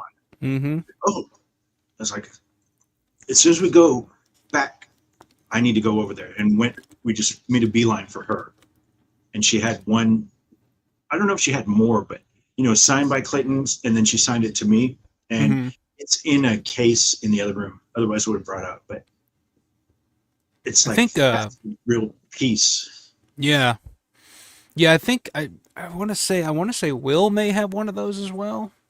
But yeah, it's pretty cool because I mean she has all kinds of stuff from that set. It was like because I mean they were in charge of Clayton was in charge of all the weapons and stuff like that, and I think she had the actual the little pistol that Peter has at the end of Dawn. Oh, in his room. She still had that, and I think she ended up selling that to somebody, and I can't remember who ended up with that. I remember hearing that store, but she had that up until here recently. How much money that would go for? Yeah, I can't remember how much she sold it for, but yeah, she had that all the way. I mean, I can't remember who bought it, but yeah, I was like, damn, that would be a hell of a thing to have. Matt's saying, need those German and Japanese novelizations. I've got the others. Your collection is impressive as expected. It is. I didn't even, like I said, I didn't even know that they did any kind of novelization of Day of the Dead. A Japanese, no, so that's the first I've seen that. I think that's the only one out there. I think on one of the Garth shows that I was on, where Chris Stavrakis was on there, and he showed like a Day of the Dead novelization that he'd mocked up himself, and we're like all yeah, I remember that. What is that? I remember that because he brought it out. He's like, I'm the only one that has this, and all of a sudden, I think like it was probably Eric or somebody, their jaw just dropped, and they were just like staring. Or probably wasn't Eric because Eric wasn't a big fan of Dave, but it was probably Matt or somebody was like, where the fuck did you get that? And he's like, oh, it's not a real book. He opened it up, and it's like Harry Potter or something like that with a different jacket on it. Yeah. But yeah, other than that, I've never seen a Day of the Dead book before, so that's pretty impressive. Oh, and so I don't know if you know that Leaf, I forget what he calls his company, Red Band Pictures, I think. Yeah, I think they're so. They're releasing Day in the theaters. Yeah, I saw that. I was actually going to bring it up and talk to you about that. They announced that this week, or he teased it this week, that Day's coming back for the 40th anniversary. It's going to be playing in theaters, so that's exciting. That's one of the only, because I think you saw it on its original run, right? I did, yeah. That's one of the only Romero films, big Romero films that I've never seen on a big screen yet is Day. So and I was hoping they would play it. That would be the kind of the movie at Living Dead Weekend this year. But if it's coming back into theaters, hopefully it plays somewhere close around here, because that's kind of a bucket list thing for me, is to see Day on a big screen. Well, yeah, when Leaf is setting up which theaters, I'll get you in touch with him just so you can say, hey, can you make sure it comes here? Because when he was doing 45th for Dawn, he was asking me, it's like, how's the Beverly Theater? It's like, it's great. And he did pick that there. And I did an episode where I went and saw 45th there. And it was funny because he was doing a contest of take a picture with the poster, and you could win the poster. Oh yeah. They just had a digital poster for the OG, and then they had a popcorn deal, and they used the logo for the Dawn remake. It's like, oh. Well, so dude, any of the theaters that I went to see, they didn't have any of the posters, because I was totally going to be like, go up to the kid working the popcorn booth and be like, hey, can I get that poster? I'll slip you a 50. Can I go over here and grab this real quick? But none of the theaters had any of the posters even there to promote that the damn movie was playing. But I'll tell you this story. So I live in Evansville, Indiana, which is where David Emge was from. and he passed away. He passed away like right down the road from me. He was in a assisted living home, right down the road from me, and me and my buddy Will ended up going to his funeral, meeting his family, meeting his sisters, and we kind of became kind of pen pals. After that, I write. His sister Barb wrote to us and sent us some 8x10s that she found that David had of David, and we just kind of went back and forth. And so you could tell she was kind of getting more and more interested in, Dawn of the Dead and David's role in Dawn of the Dead as Flyboy, because I'd always talk it up, be like, because she had no idea. She just thought like, oh, Dave was in this little cult movie back in the 70s that, but it was kind of his little claim to fame and whatnot. And she would always say like, yep, there you go, King Zombie there. Sure. But at the funeral, like all his nieces and stuff would come and be like, oh yeah, we always used to beg to watch Dawn of the Dead at Christmas and stuff like that. We want to see Uncle Dave and in his movie, So they just had no idea until he passed away, and then saw like the just hundreds and thousands of people writing on his obituary, and then they were just like, and they were just happy as hell to have me and Will there. They were just like, oh my God, you're David's fans, like come right over, sit with us, like that type of thing. That's awesome. So one day I was going to the theater here in Evansville to see, I forget what the hell it was, but as I was walking in, I saw that they had a private screening of Dawn of the Dead at like 4:00 on a Sunday or something like that. And I was like, "Whoa, can I get tickets to that? Like, what can?" And they're like, "No, it's a private screening," and so I'm thinking, yeah, his family got together and reached out to probably Leaf, because I mean he's the one that's in charge of the rights of doing that. So I'm thinking that his family got together and said, all right, we're all gonna get together and go see David's movie in the theater, and I was like, that's really freaking cool. What's funny is I did a tribute to David on my show, and I had a guy contact me on Facebook that said he was friends with him way back in the day. He had all these pictures and he wanted to talk to me about it. It's like, okay. And then we kind of messaged back and forth a little bit, and we couldn't coordinate. And the last conversation or last thing he posted was that he had David's Dawn of the Dead shirt. And his shirt? His crew shirt, like the Dawn of the Dead logo, cast and crew shirt. It's like, oh man. And I think Matt Blasey owns Michael Gornick's Dawn shirt. I think I remember him saying he bought that at Living Dead Weekend. It's like, ooh, that must be a lot of money. But wow. And it's one of those things, like, to actually get David's Dawn shirt, I don't know what I would do with it. It's like I'd put it on a mannequin, I guess, but then I'd want to put some protective shield over it, like a museum, because you don't want dust. Frame it, yeah.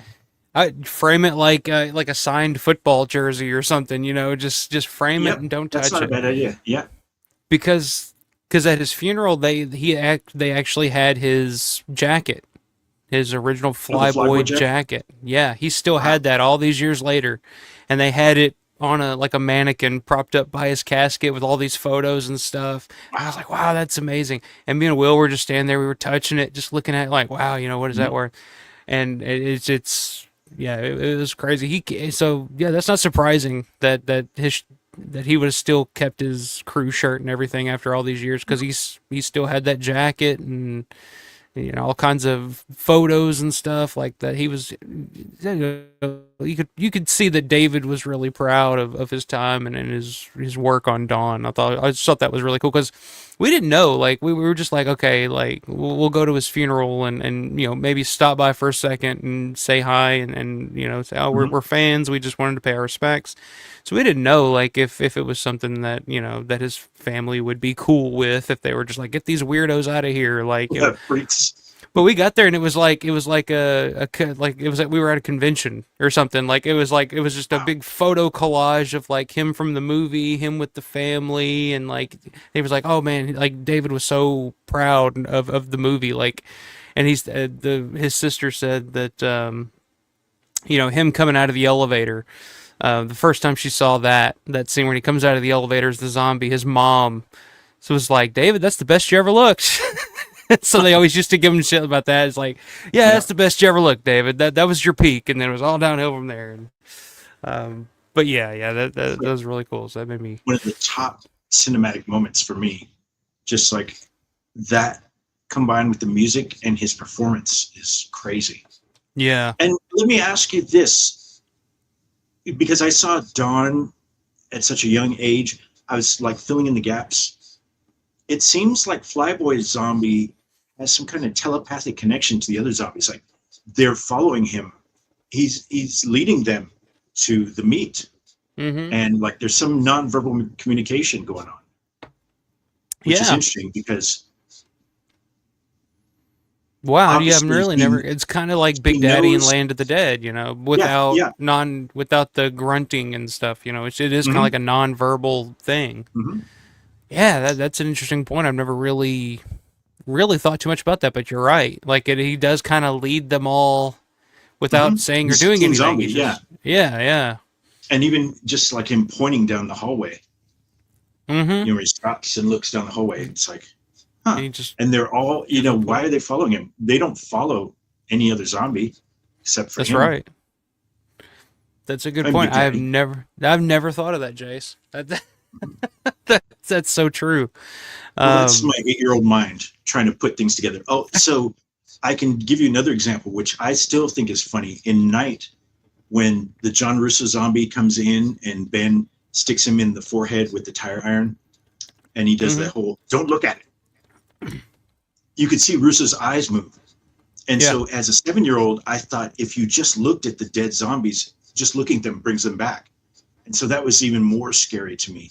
And now I realize, oh, no, that was just a terrible performance or a flub, whatever you want to call it. Yeah, I've often wondered if that was intentional, because it's like the close-up on the eyes. I mean, you could see like John's eyes like jolt back and forth a couple of times. Was he doing that on purpose as like a Twitch thing? I don't know. When you die, it's kind of like when in Texas Chainsaw, when Leatherface hits Kirk over the head with the hammer and he starts like flopping twitching around. out.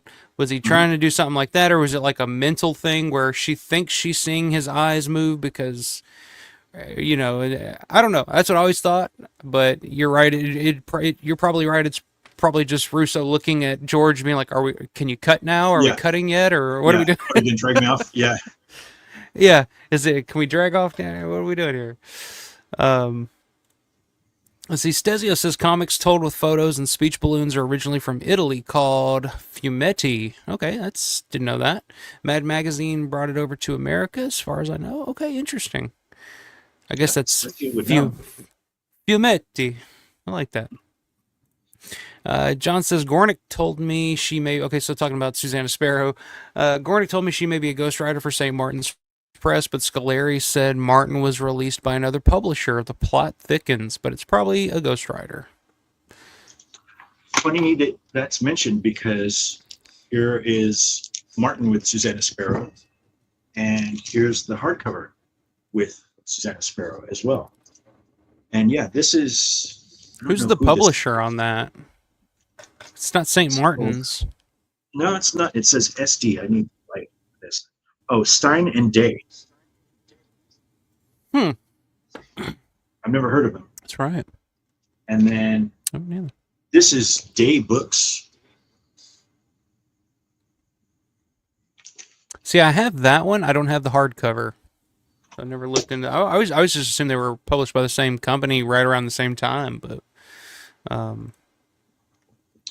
Yeah, I figured that they were. I mean, that's usually how it works, but it's funny. I actually got the paperback first, and then I've seen these pop up every now and then for varying prices.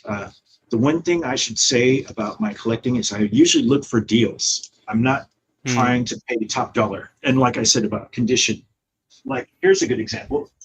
I just got this. It's is it French or Italian lobby card? And you see from the, let me see, the price tag. It's like $12. That's not bad at all. No, but it's beat. That's the reason it's cheap. And I don't have a complete set of this, and I don't mind buying little one-offs and collecting them this way. but you can see like there's pinholes. I don't know if you can see it.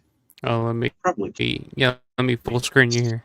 I've got the autofocus going, but yeah, there's pinholes in it, and I don't mind because I'll probably frame it at some point. And there's actually like a hole right here I could see through it. The frame's going to cover that up anyway. That's kind of how it was. I got the video store poster for Dawn back here, the original Bob Michelucci video store poster, and those in pristine condition can go for $400 or $500. But I got one for $50 because it's in pretty rough shape. But I didn't care. I wanted it. I was like, I gotta have this. Just got this kind of on that same note. Day of the Dead video, like media home video poster, and you can see it's deep, like rips in it, but it was like $20. And once it's framed, who cares? Yep. I bet. I did you get that on eBay? I did. Yeah, I was watching that, and I completely forgot all about it, and then I saw what it sold for, and I was like, motherfucker. Yeah, I think it was actually like so 17. I bet that was you. Yeah, I was like, damn, that's a steal. Because that's my favorite poster art for Day of the Dead. I like that even better than the actual Theater One sheet art. I do too. See, Brian says, interesting. His theory, it was potentially Rubenstein. So at the archive, they think it may. Well, I heard maybe Catherine Colbert, Rubenstein's wife, perhaps. But yeah, I don't know. We may never know. Richard was a creative sort. Yeah, I don't think so either. I don't think he would have spent the time to do that. That's my John says perfect collection poster. Oh, here, let me get you up here. It's just gorgeous. To go with that Laserdisc set.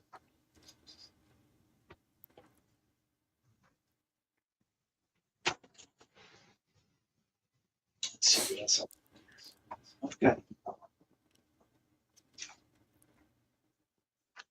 So John said, I reached out to St. Martin's, no response. Richard may know, maybe Christine, but almost no way to tell if it's a real name. Yeah, it sounds fake. It sounds like a fake name. Susanna Sparrow sounds like a phony name. Japanese diary. I think I gave away one of these on my show way back in the day. Yeah, I think I remember that. What was that Land of the Dead one you had there? The Japanese Land of the Japanese Dead? Land. And you have the my favorite Land of the Dead poster is the one with the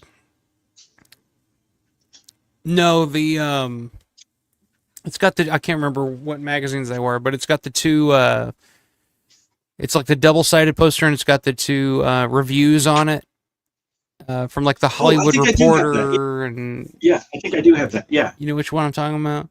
Yep. That was the one that was on display at the theater when I first saw Land of the Dead. So like that's the one that like, because I remember seeing that and I was thinking like, wow, what a poster! Like these huge, like reviews on them. I was like, this is gonna be amazing.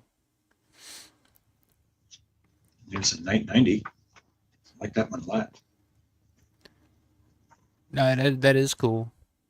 This is I bought two Night 90s off of Daz Sargent, if you know who he is. He's a I'm and he does like I saw him at Living Dead Weekend, like he was part of it, like helping run the show during the photo ops. Let's see, I think I have another one here. Oh yeah, this is the new Dawn, most recent one. I think the one that Norman Engler did, like 45th. Yeah. Or 40th. In Japan, yeah. So a funny story with this. Oh, I'm blurry. Oh, I'm still blurry. So funny story with that was when I was doing my screening of Dawn. The camera's confused. Yep, it's scared of my posters. I had. Yeah, it's like, do I focus on the posters or do I focus on Jace? Yep, I had contacted Ken Faree about being a guest at my screening. And then he said, yeah, or here's my price, per day, or not. Yeah, it was like a day rate. And it was more than I could afford because I was already overextended. It's just like, oh, what do I tell him? And then I found out that Norman was actually flying him and Galen to Japan at the exact same time I was doing my screening. It's like, okay. And so it was a blessing also because I'm blurry again. We didn't have a large turnout. Trust me, you look better than I do. It's fine. So it would have been embarrassing because, when the celebrities come out, they have a guarantee. If they don't make X amount of dollars, you got to pay them to make that guarantee. And I couldn't afford that. And, Ken deserves that money, especially for a Dawn event. He's the star. But yeah. I just, the timing wasn't right. And I was so new at it. I just wasn't prepared. So was it, so like that screening, was it just, did it not go well? Like you said, you lost some money on it and. Well, I'll put it to you this way. The theater. What happened there? Held about maybe 300 people, and I think 75 people, maybe 70 showed up. So theater was almost empty. And it was my first screening, and so I hadn't figured out the marketing and everything, and I ended up having friends help me with the marketing down the road, and got to where I understood it much more and saw my mistakes. And so I hadn't paid for advertising or anything like that. And I'd assumed that Dawn was going to be so popular that there was going to be a line down the block. It was my own hubris of thinking that everyone loves Dawn the way I love Dawn, or the way you love Dawn. And it's like, yeah, to the point where I was inviting friends saying, just come for free. And they didn't. And so who knows? I mean, I don't know. Most of it is my fault for not promoting it correctly or advertising it correctly. And then I later on, I did advertise. So it's a funny story. I advertised it on Facebook, and I still have screenshots of people giving me grief about it because I was doing the 40th anniversary 2019. And this one guy's like, Dawn of the Dead came out in 1978. You got it wrong. You don't know Dawn of the Dead. I'm like, okay, you got me. It's like, it came out in 78 in Europe. Never seen it. But 79 in the US, I saw it in 79. I know. It's like, okay, tell me more about my life. It's like, this is my life. It's just funny because it's like, okay, yeah, you're right. You got me. It's funny. That's always like, because I always kind of go back and forth with that in my head. Is Dawn 78 or 79? Like 79 US, yeah, but like 78 is when it first really had its first release. But yeah, you kind of go by the copyright, if nothing else, I guess. So whatever. But yeah, 79 is US. When I'm referencing Dawn of the Dead, to differentiate it from the remake, I always say Dawn 78, or I say Romero's Dawn. But I do reference 78, but the legit US premiere was in 79. Right. April was it April 20th? When was the first around there? Dawn? It was around there. It was weird because it rolled out really weird. It did a couple showings and then it started spreading and going more wide. And it's not April 20th. I remember was it Peter, who runs one of the Dawn of the Dead boards, German dude, Peter Schobach, I guess his name. Schaffblock or something. He had he corrected me one time because I had shared something about someone had posted the anniversary of Dawn of the Dead, and it was some date in April. He's like, "That's not true." I'm like, "Okay, tell me what is true." And then he sent it. It's like, "Okay, here's the correction."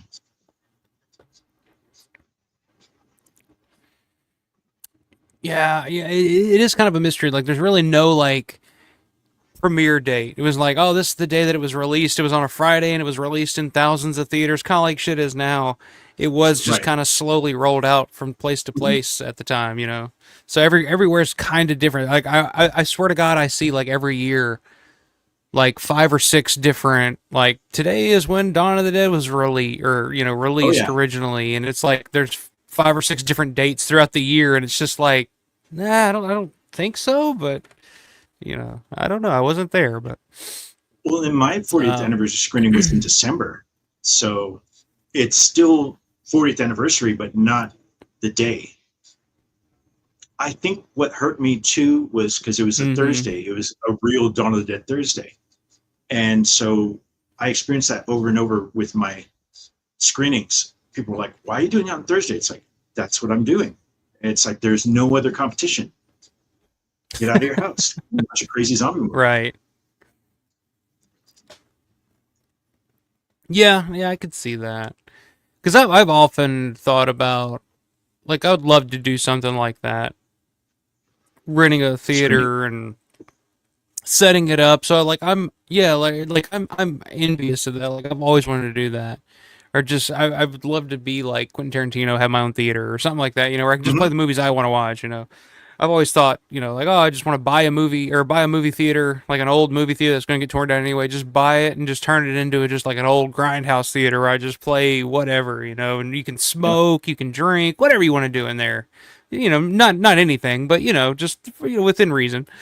So yeah, so like I would love to do something like that. So I was always curious. And yeah, it does come down to just, you know, advertising, and especially for something like Dawn of the Dead, because like I said, growing up in Kentucky, like when I was a teenager, like Dawn was like my favorite movie. It was like everything to me. Like I loved that movie. Like that was, you know, Romero, all that. But like when you're in Kentucky, and it's like even my friends that were into horror weren't like Dawn of the Dead was still kind of like out of their peripheral, like because they knew like Jason and Freddy and all that.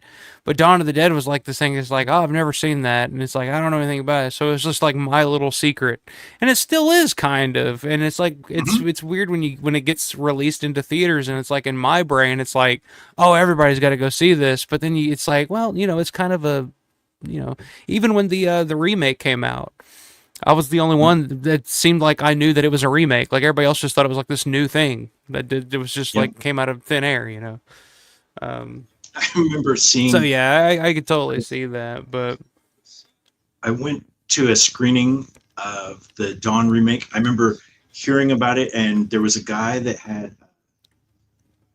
like a blog that he was doing reviews of the different drafts of the script, you know, the James Gunn script and all that. And I was excited and cautiously optimistic going in.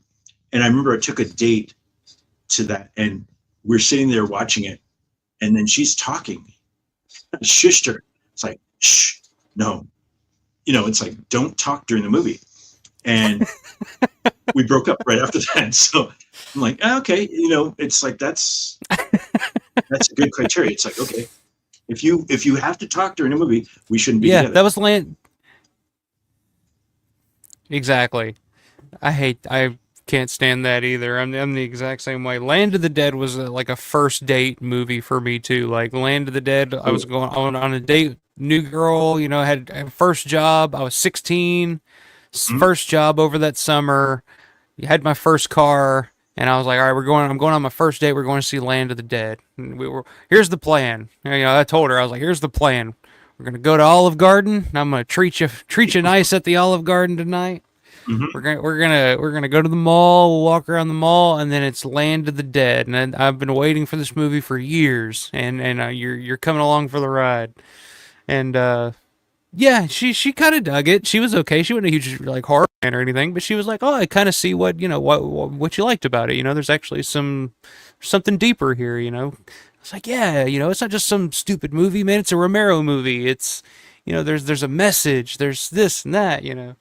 So yeah, that was like one of my first day movies. But yeah, I'm like that too. Like I if I'm with somebody that's trying to talk in a theater, like during a movie, or even if we're watching it at home, and even if it's a movie I've seen 100 times, I'm just like, shh, just stop. Like just watch. Just watch.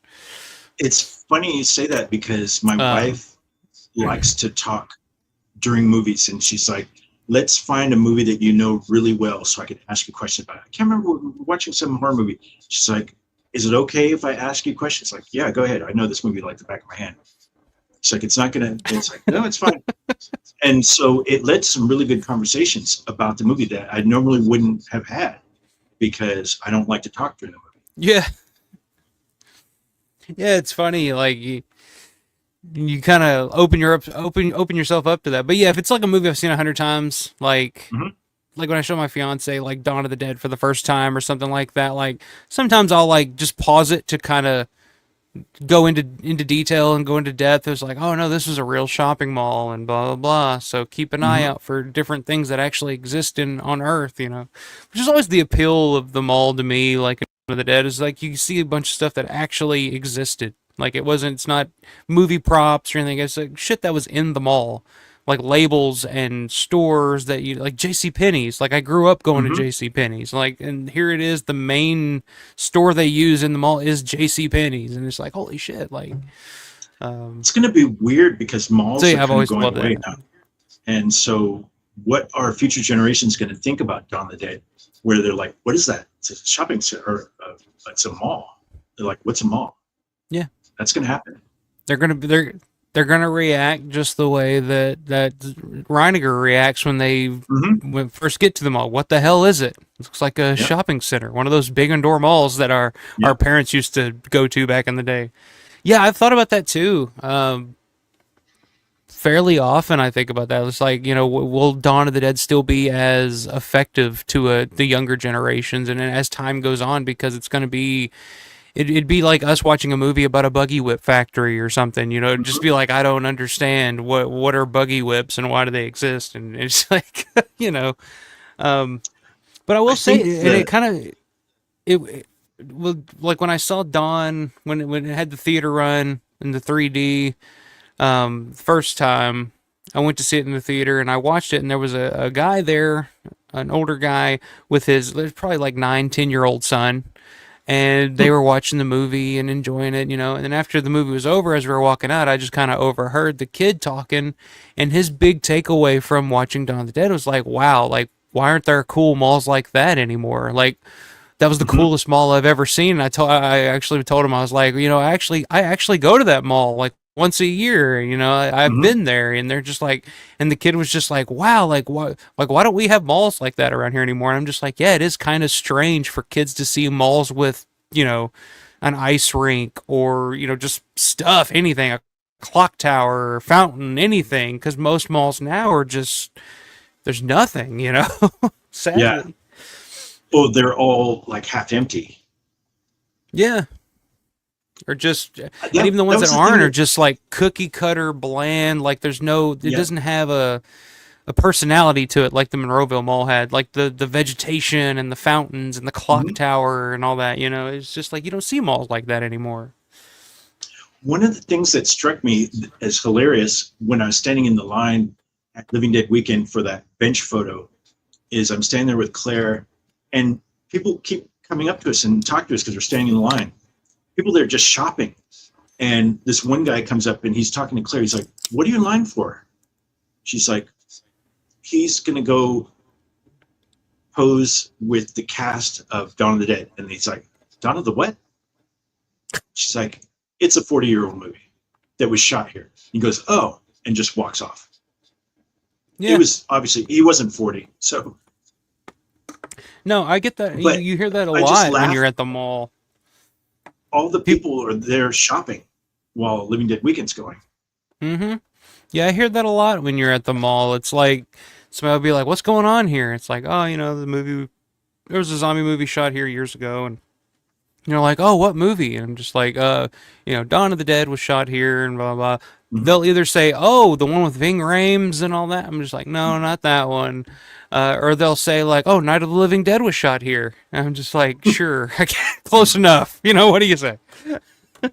But yeah, it's amazing. Like a lot of those people just don't know, which is why it's kind of, it's sad that, you know, with the whole everything going on with the mall now and the Walmart purchasing it and stuff like that. It's like, yeah, most people just, it's just it's just a mall to most people. It's like there's the mall and that's it. It's not anything more than that, or where Well, yeah, to when I us was it's there just in it's like, hey, Mecca. let's tear down the Millennium Falcon or something. It's like, what? No, like Yeah. that's you know what I mean?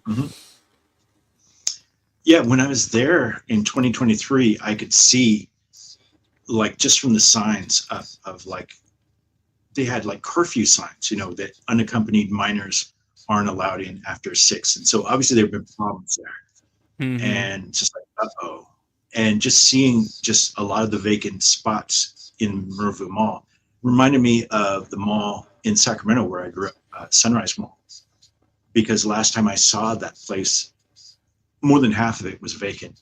And I even did an episode on my show about it, just saying the dying mall of Sunrise Mall, and referenced Tan Fran, which is where I saw a bunch of other zombie movies with my mom. And that's going away too. They're all becoming like housing developments. Yeah, I've heard that a lot too. There's the meme saying that they should convert shopping malls into like retirement homes for Gen Z, where like keep the glamour shots and just have people living there, keep the arcades and everything and record stores. It's like, that's a great idea. Food court. Yeah, why not? Yeah, absolutely. I laughed at Monroeville that the food court is where the ice rink was. And I couldn't quite place it, like how that layout was. It didn't seem big enough to be the skating rink.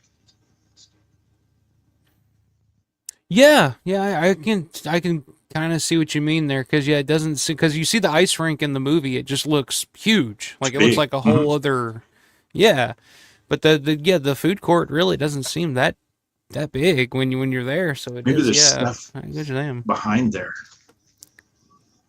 possibly. I'm trying to think, because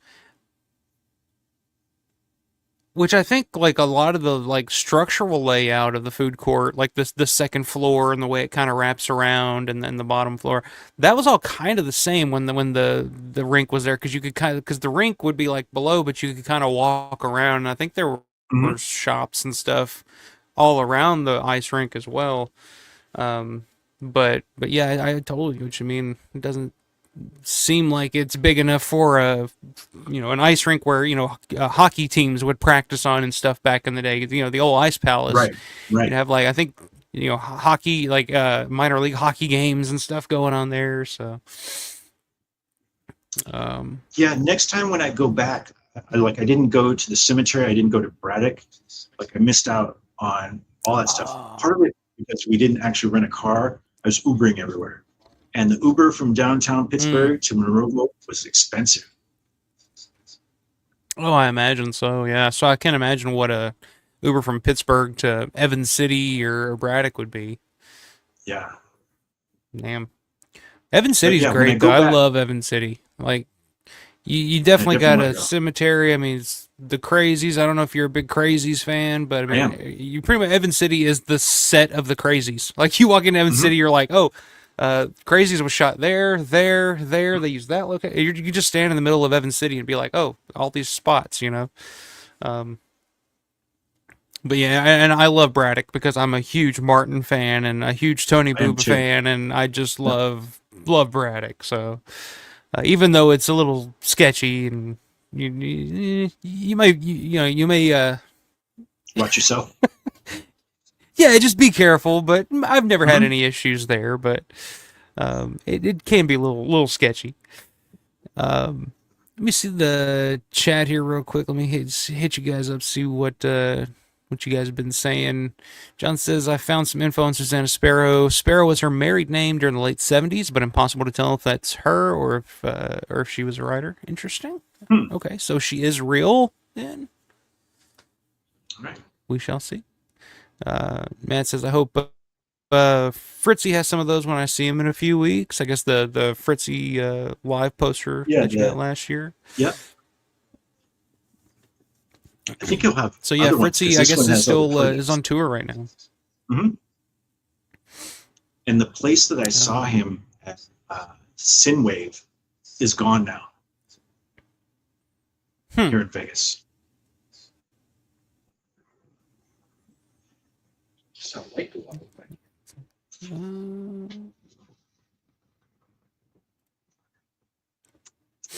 See, Matt says Paul picked up one of those bullet casings for me this past year since we couldn't make it. Love that piece. So yeah.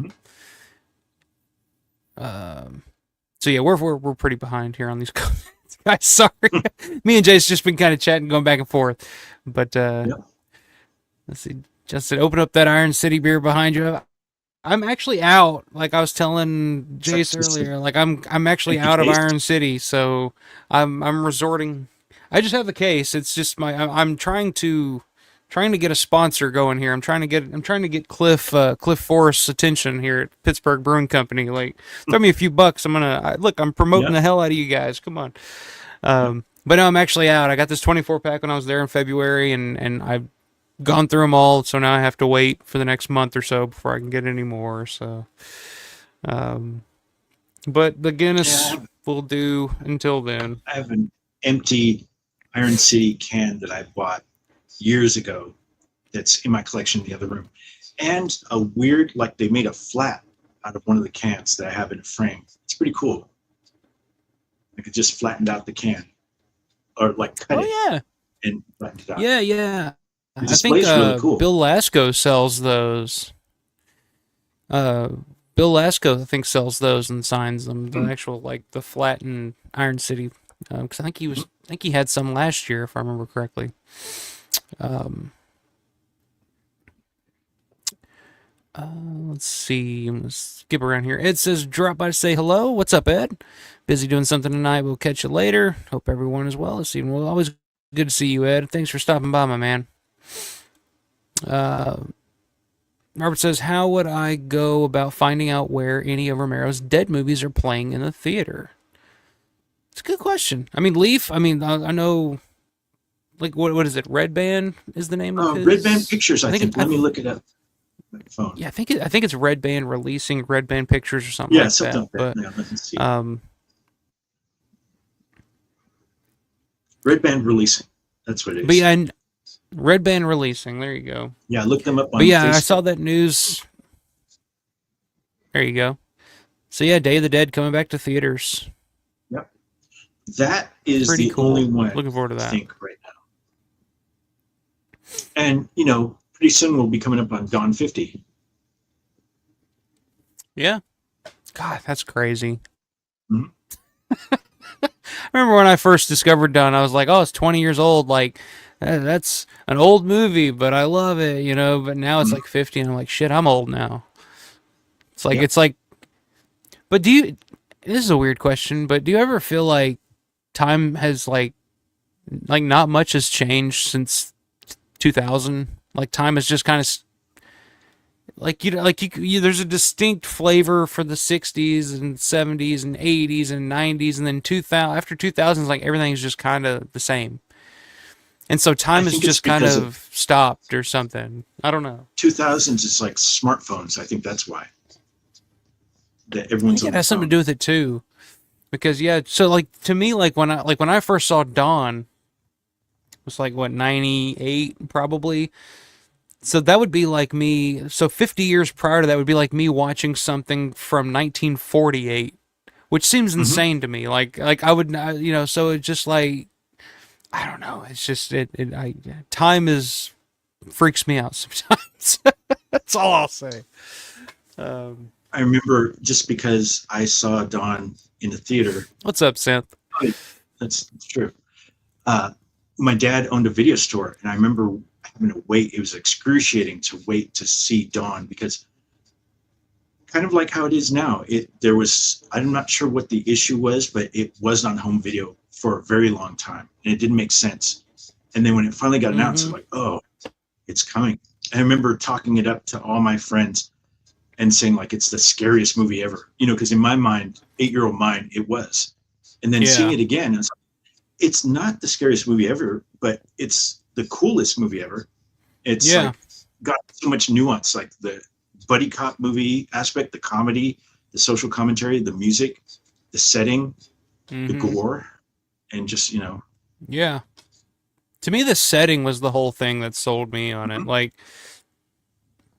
when I saw it, it was like it pretty much checked every box that I had in terms of like expectation, because I like, because I had the, like, I didn't have the idea for it before I saw it, but like my idea was like when I was younger, I loved malls because it was the 90s and malls were still cool. And when I was a kid, I remember thinking, after first discovering Night 90 and Resident Evil, the Resident Evil games were huge. I was like, dude, I would love to play a zombie game or see a zombie movie in a shopping mall. And my uncle, who was the big horror fan in the family, who had all the Fangoria magazines and all that, was like, oh, actually, there is a zombie movie in a mall called Dawn of the Dead. So when I finally did see it, I was like, oh. But in my head, like, as even as a kid, I'd be like, oh, they'll probably have a scene or two in the mall, or it'll be like half-ass, like it'll just, you know what I mean? Like it'll just be like this half-ass thing where it'll be in a mall sort of, but not really. And then you watch the movie, and it's literally, the mall is a character in the movie. You know, it's like everything that I would want to do or see in a movie. You know, the action, the driving the car through the mall, the bikers going through the mall, you know, securing the mall, and then having it all to yourself and having everything you ever want is like the ultimate fantasy. I was like, holy shit! It was like everything I wanted it to be and more. And yeah, I just think that was the big, like, the mall was the big aspect to it that I do, because I didn't really think it was like scary or anything, but it was just like the ultimate, like, movie that I dreamed of. It was like my dream come true watching it for the first time. I was like, this is everything. Like, it's complete. And it felt like it was from a different world or something. It was like a different planet, because it didn't have any stars or anything, and it just felt, but it felt real. It was like, I've been to these places before. Like, I've been to that airport before. Like, the mall seems like I can smell the mall. And it's funny because the first time I went to the mall, the smell that Monroeville Mall has to this day is kind of the exact smell that I always imagined that it would have. For some, like, I don't know how to explain it, but it was just like, it just has that smell. I don't know. Yeah, when I first went in, I was expecting like a nostalgic smell, and I walked in and I didn't get anything. And I think I was talking to Paul about that. He's like, go downstairs to like where the windows are, you know, where the bikers broke in. It's like, you'll smell it there. And sure enough, it was. And it's like, Yep. Is it because it's like nothing has changed in that part of the mall? So it's like almost like it is how it was back then when they shot the film. Yeah. Exactly. Yeah. That's definitely, I don't even know how to describe the smell, but it definitely, you go through, because that's the only entrance I ever go through. Like when I go to the mall, like that's the entrance. That's the only place that I park. And but yeah, there's definitely it's, you know, like, this is the mall, you know. So John's saying with the Russo ghoul, I think it was first supposed to be a jump scare, but morphed into Barbara seeing things, but it comes off like a flub. So there you go. John says Day Books is a subsidiary of Stein and Day. Okay, so the Martin books. So I'm trying to catch up, guys. Give me one. So that would make sense with the Martin book. Brian says, I always thought Night had some early installment weirdness in destroying the head. Note they urge burning them, not just headshots. Yeah. That seems more of a lift from I Am Legend as well, which, you know, Romero freely admits he took. Oh, yeah. So Synth says Night of the Living Dead is a classic, but has many technical errors, including glitches in the sound effects of the crickets and other stuff. Yeah, there's a whole segment in that Autopsy of the Dead. Have you seen that documentary, Autopsy of the Dead? Where the guy is literally, like, one of the guys being interviewed is the guy that was in charge of the crickets, and his whole thing is he's talking about the crickets are too fucking loud. You know, I heard it, and all I'm hearing is crickets, and it's like, yeah. Yeah, that's a good point, Sam. It's fucking crickets. Bonnie says, I love that silver poster. Nice.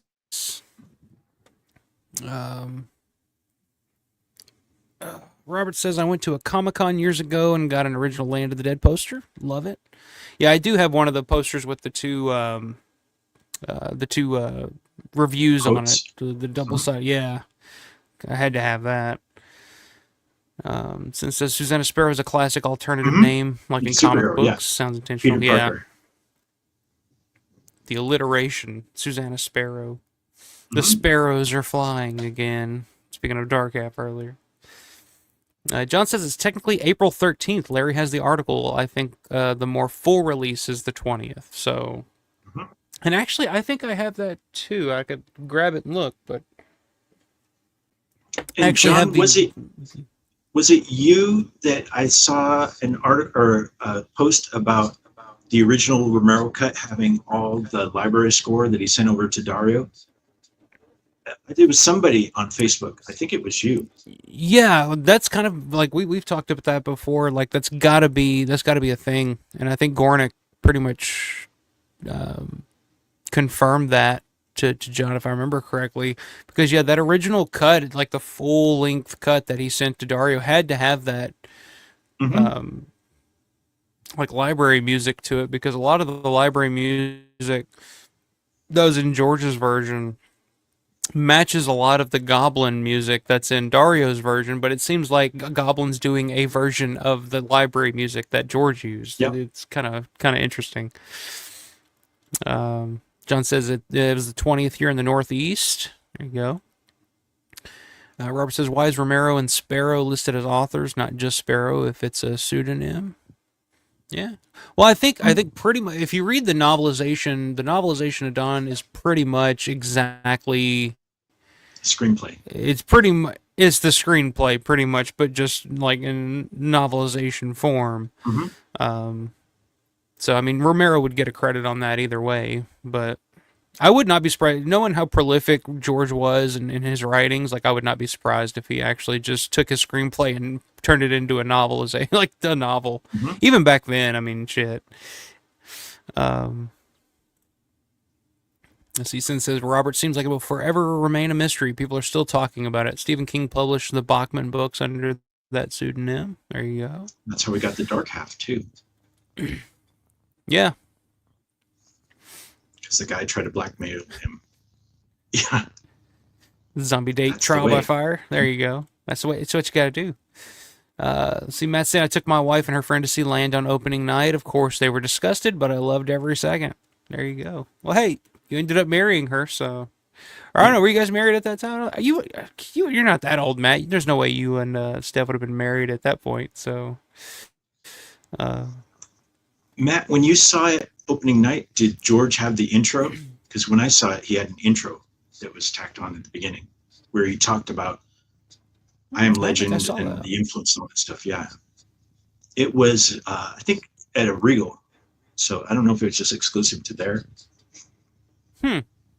That's cool. Yeah, I don't remember that. So we may not have gotten it. I saw it 3 times. It was the same theater, but I saw it 3 times when it was released. So, but yeah, I don't remember that.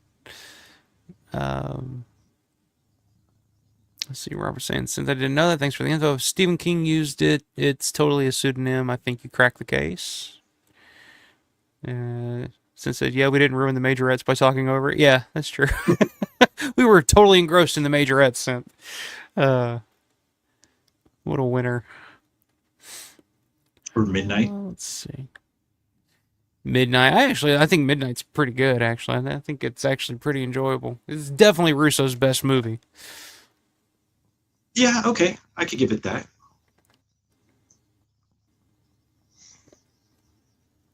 For whatever that's worth, I guess. Yeah. Hey, what's up, my lunatic 99? Good to see you in here again. I went there last year with my boyfriend, and you're right, the people who live in Monroeville seem quite ignorant of the significance the mall had on a Dawn fan like myself. Yeah, it's pretty crazy, but you can't blame people. I mean, most people are just kind of like, they live there. It really doesn't go through their head, that anything was shot there, or that it means anything. It's just, a mall.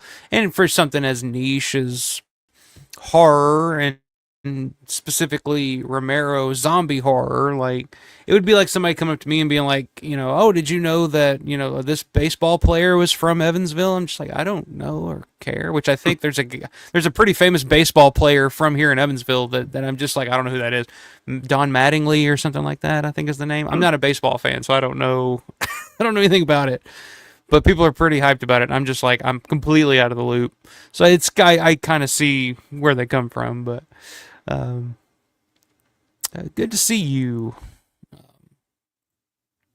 See, Robert says I don't care. I still like Dawn 2004. It's a reimagining meant to respect Romero. I can't hate that. That's just how I feel about it. Did you like Dawn 2004? Are you a Dawn 2004 fan, Jace? I did. Yeah, I do. I liked it, and I still like it. There's stuff where, I mean, obviously they dropped all of the social commentary out of it.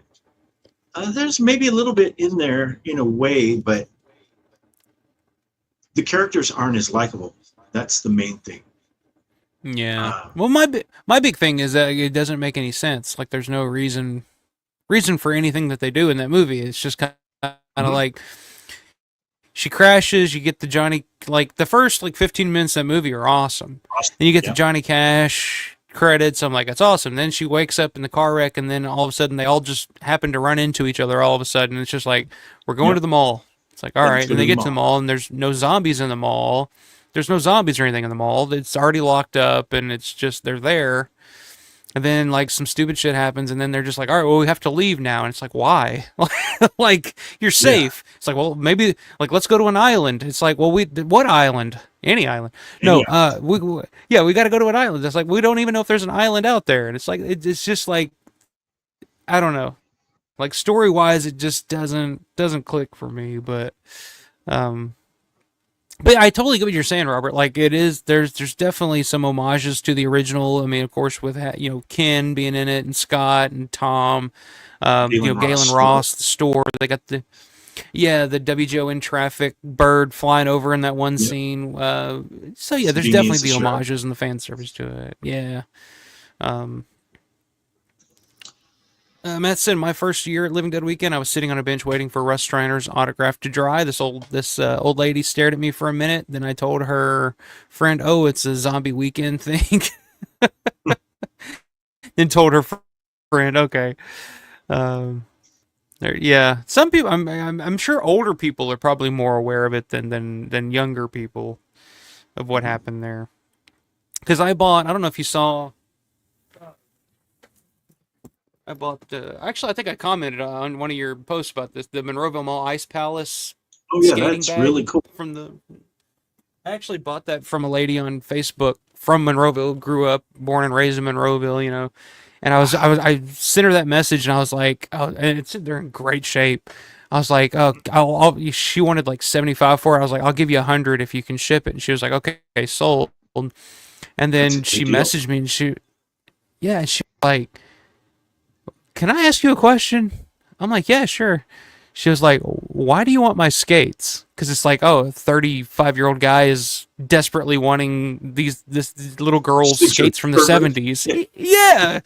And I was just like, well, I'm actually a really big fan of a movie that was filmed in Monroeville Mall, and she was like, oh, Dawn of the Dead. And I'm like, yeah. She was like, oh, I remember when they were shooting that movie. I was a little girl at the time, but it was like the talk of the town back then. So I feel like older people that were around at the time kind of remember it as being like a thing, but I think younger people just were probably just out of the loop. So, but yeah, she was super cool about it. She was really interested. She was like, "Wow," because she was like, after you messaged me and I sold them to you, I had 2 or 3 other people message me almost immediately asking for them, and I was like, well, it's like the 35mm Dawn trailer, like somebody right behind. Hey, is that what I think? It's like, yeah. Exactly. $20. Here you go, sir. Take it quick. Since I noticed during Living Dead Weekend last year that most of the mall patrons were not tuned into the lore or events happening at the mall, just shopping. Yeah. Yep. Or like I said, they just think, they just think of Night of the Living Dead, because I mean, Night of the Living Dead is one of the most famous titles of any movie ever. So, yep. Everybody knows Night of the Living Dead. My lunatic says it was very fun to relocate spots that were in the movie. My boyfriend thinks the movie theater was the arcade scene in the film. No, the movie theater is actually where JCPenney used to be. That location there that spot is where the JCPenney's was in the movie, which they tore out that JCPenney's. But there is still a JCPenney's in the mall, but it's moved now. It's on the different part of the mall. Yeah. When I was there, I went and watched The Boogeyman, the Stephen King adaptation, at that theater. And I thought that was cool just because a horror movie there in the Monroeville Mall, and obviously a connection to George because he and Steve worked together so well. Yeah. Well, they screen, which they're screening Night of the Living Dead there this year, but they actually did a screening of Night 90 that I attended a couple of years back at Living Dead Weekend at that theater. And the whole time, like, I was sitting there watching Night 90 on the big screen and all that, but the whole time I'm sitting there, I'm just sitting there wondering, like, okay, so what part of JCPenney's am I sitting at right now? Like, like how close would the elevators be? Because I missed it, like, before they tore all that out. I never made it to the mall before that, so. Same here. Robert says, I still like the remake of The Crazies better than the original. And you can't hate me for that because Romero was an executive on the remake. Yeah, I mean, he's credited, but I think he said that he had nothing to do with it. And he was like, but I think they were just trying to be respectful, you know. How John Carpenter was executive producer on Rob Zombie's Halloween. He didn't have anything to do with it. He just gave him a check. Yeah. Yeah, but I think at this point, John's just kind of like, yeah, pay me for it. You can put my name on it, whatever. I'm good with it. Robert says, I want to see Night 90 in the theater. It's my favorite movie of all time. It was pretty cool. It was pretty diverse. Opening night. You a big Night 90 fan as well? I love it, yeah. I'm waiting for the 4K. Yeah, it's coming. It's coming. I've heard that that's been in the works for quite some time now, and I know Felcher's been working on it, and so yeah, it should be a pretty killer release. If they're going to do what Savini says they're doing, it's really going to be special. Just the fact of starting off black and white and then going into color. Yeah, that's what he wanted to do the entire time, and never did it. I'm just hoping. Have you ever seen the work print? Oh yeah, the original work print. Mm-hmm. I'm hoping I'm hoping it's not just that with but I don't think they can do that with all the, like you said, the Tangerine Dream and the music cues. Like that would be just a licensing nightmare for any company to try to make expensive. That happen. Yep. So I'm curious to see what all they got and what's going to be. And if they'll restore the gore that they cut out. Like the headshot. Yeah. There's not a lot, but there's enough, or there's something. It'll feel more complete. That's Tony Todd's best performance has been. He just was awesome. Is that? Yeah, he was, and all the actors that he beat out for that role too. I mean, some of the just great actors that would go on. Like I think Eric LaSalle from ER was one of the actors that he beat out. Who's the other big one? I want to say Lawrence Fishburne was one of the, but they're he would have really good. Wow. Yeah. So, but Savini, like they all kind of auditioned for it, and Savini said Tony Todd came in and like grabbed him. Yeah. You gotta hire me. And then just read and actually cried at the audition, and Savini was just blown away that he was like, "Oh my God, what an actor!" You're crying, And yeah, he was totally perfect for that role. Was Tony Todd. Hey, what's up, Riverman? Riverman says, Alpha, what were your thoughts on the Dawn remake? I never liked it, and the characters were terrible. Well, we talked about it. Yeah, the characters didn't really care for many of the characters, and like I said, my biggest issue with Dawn, and people always talk about, slow zombies versus running zombies and blah, blah, blah. I don't give a shit.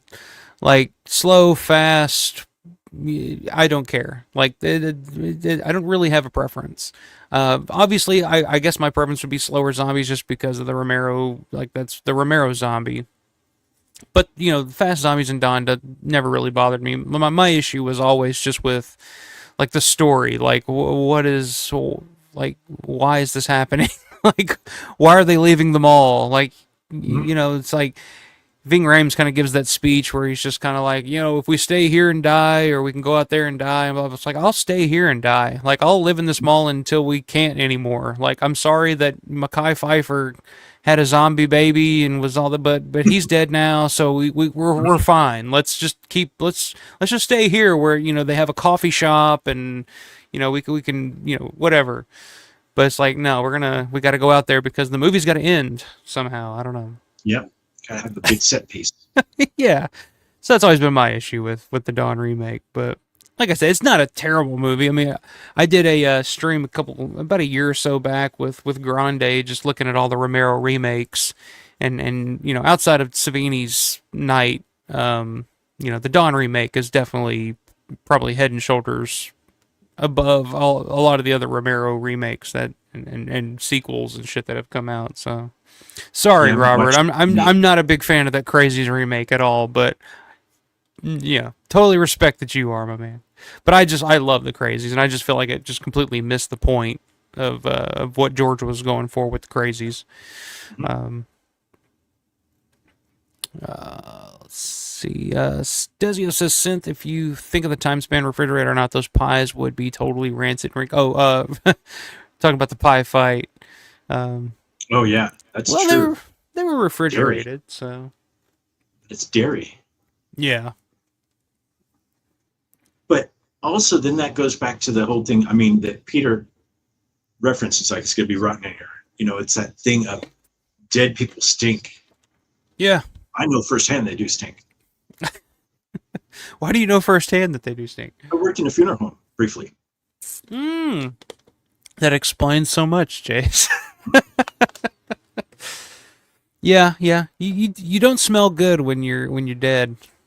Well, and also the thing that I realized, like seeing real dead bodies up close and personal, like the whole pie fight thing seems even more ridiculous, because the reality is if there was a person that was really dead walking and coming towards you, I'd jump out of the window.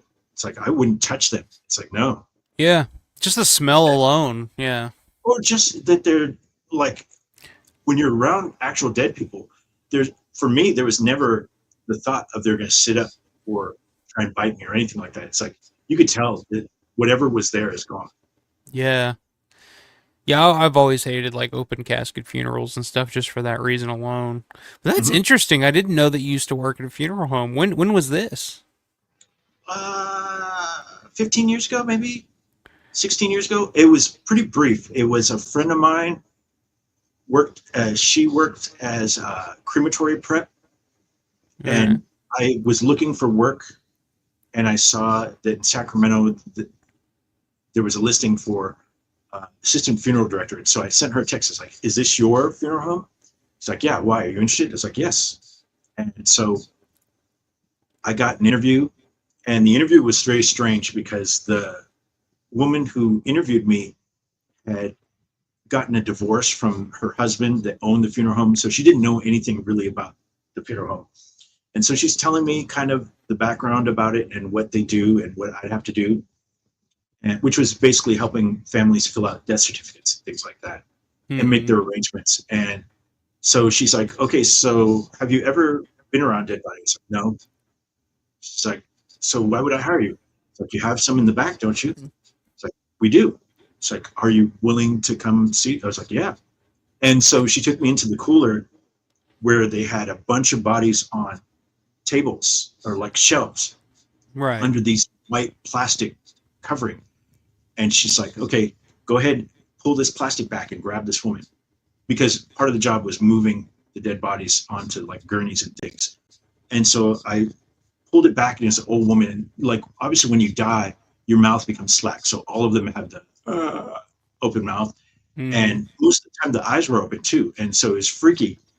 And I'm looking, it's like, okay. And she's like, okay, grab her arm. And I grabbed it, and it was like, it feels like frozen chicken. That's exactly what those dead bodies felt like, you know. Wow. If you go into your supermarket and you grab frozen meat, that's what it feels like. Huh. I've never really thought of it that way, but yeah, I guess I can see that. That's interesting.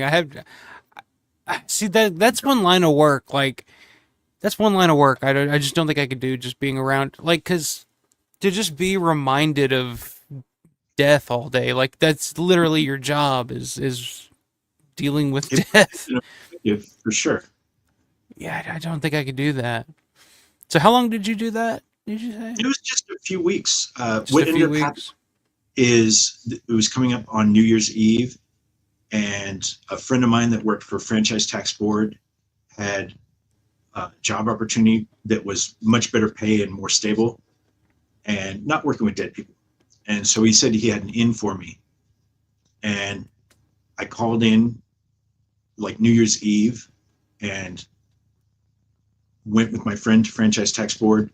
And so then my friend that gave me the job had to call me. He's like, well, I got to fire you. I'm like, okay. We're still friends. That's a hell of an experience, I'm sure. Oh, yeah, it was. And just like I witnessed some autopsies, or not autopsies, embalmings. And it was interesting because the embalmer that would come in, he was like a freelance embalmer. And he told me that the process was like, if you witness a certain amount, you can get certified to become an embalmer. And they make really good money. And I watched the process. I was freaked out a bit by it because like you had like full hazmat suit on because, you know, toxic chemicals. And the guy he was doing the embalming on was also a donor. And it was gross because they'd taken out his arm bones and replaced it with PVC pipes and like baseball stitched up his arms. And so when I was moving around, it was gross because that frozen chicken feeling was made him worse by feeling like PVC underneath the skin. And they'd harvested most of the skin on his back and sewed burlap on the place because they're giving it to like people, burn victims, I'm guessing. And I don't know what the bones were, but the fact that he was like super leaky, you know, I was gonna say not to be gross, but it's so gross. And it's like super leaky. Yeah. Well, I mean, if you don't have any bones in your arms or any skin on your back, you're gonna be leaking. Yeah. And I watched him put the one tube, like a needle on one side of his neck to put the embalming fluid in the other side to like remove the blood. And so when I watch that in movies, like Phantasm has scenes with that where they're pumping the embalming fluid into the tall man and that kind of stuff. Like, yes, that's true, and or no, not quite. You know, it's interesting having that perspective. Wow. And I did see a zombie, an actual. Oh shit!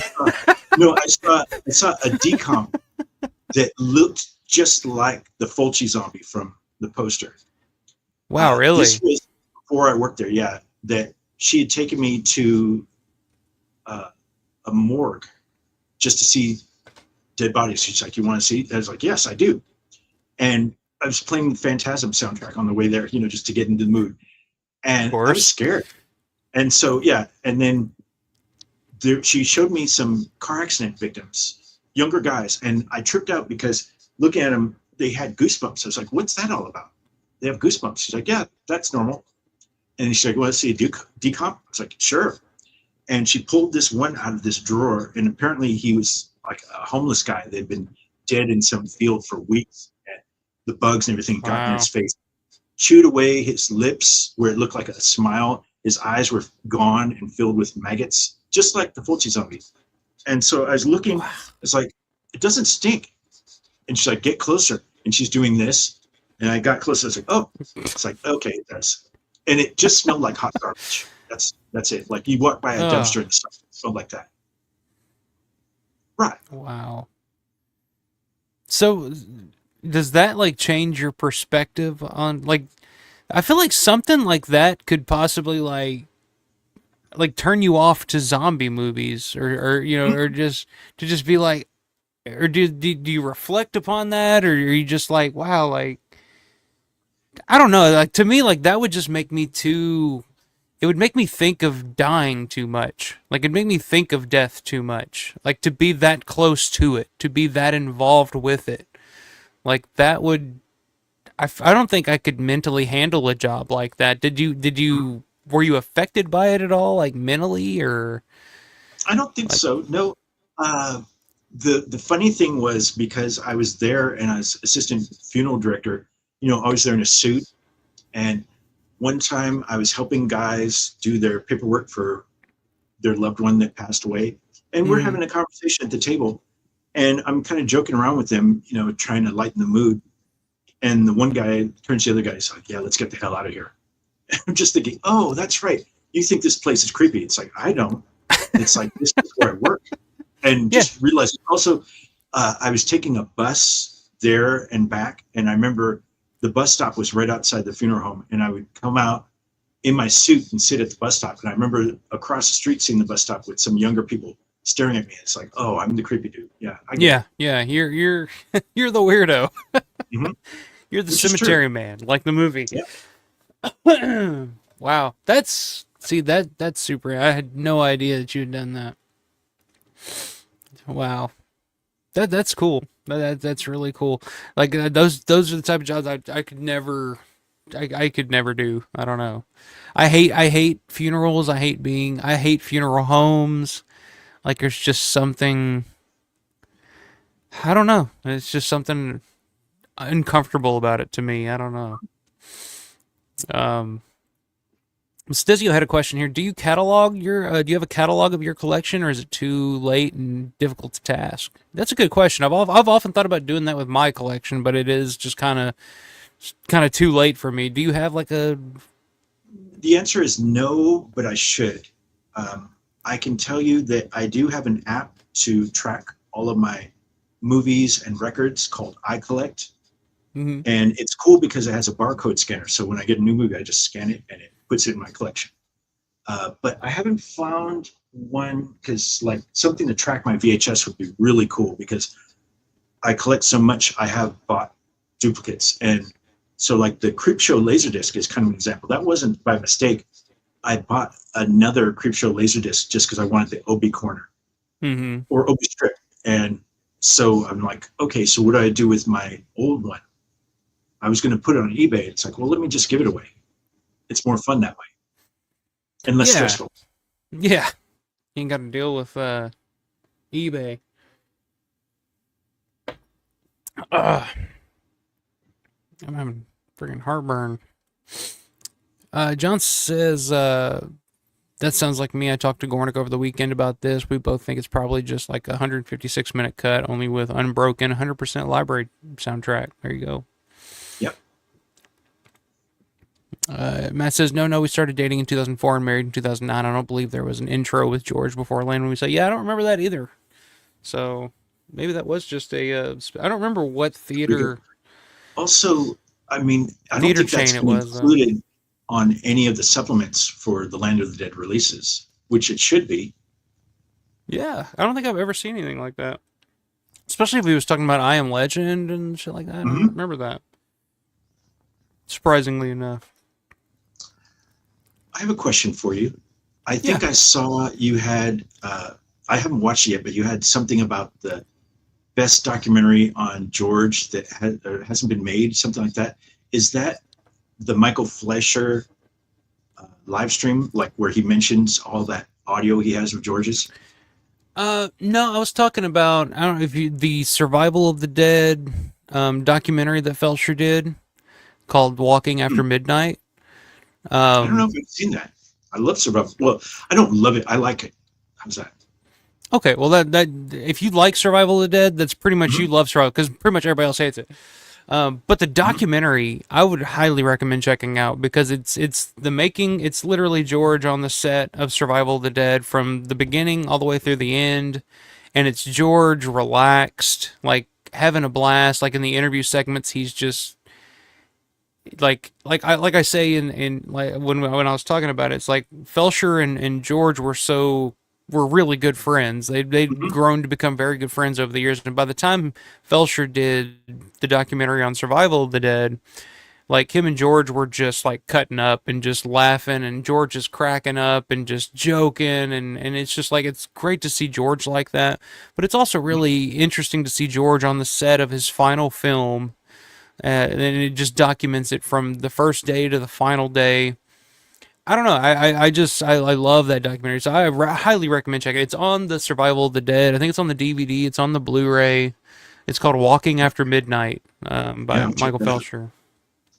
So the reason I bring that up is because Michael Fleischer was doing one of his live streams. I asked something about, do you have any unreleased George interviews or something? And then he'd said, I have audio of us sitting down and watching all of his movies. And like a lot of them he hadn't watched in years, and he had kind of fresh eyes, and he was able to appreciate it different. It's like, that needs to be released. Oh, and yeah. so I was asking because I didn't want to double dip because I thought you were talking about that. I didn't want to cover something you'd already covered. No, I have mentioned that before, because I have heard Felsher talk about that. He has, because I think George, he went up to Toronto and spent like a week with George and recorded all this, watched all of the movies and recorded audio. I think it's just audio. I don't think there's video to it. But yeah, that's like a holy grail thing to hear those finally. Just because I'm curious as to get George's, like, because George always talked about like Jack's Wife, Season of the Witch. He was like, "Oh man, I love that movie. I just wish we could go back and remake it because I feel like there's something there." But I really like that movie. But then he went back and watched it, and I think I've heard Felsher say like he watched it again. He was like not as impressed with it as he remembered that he was.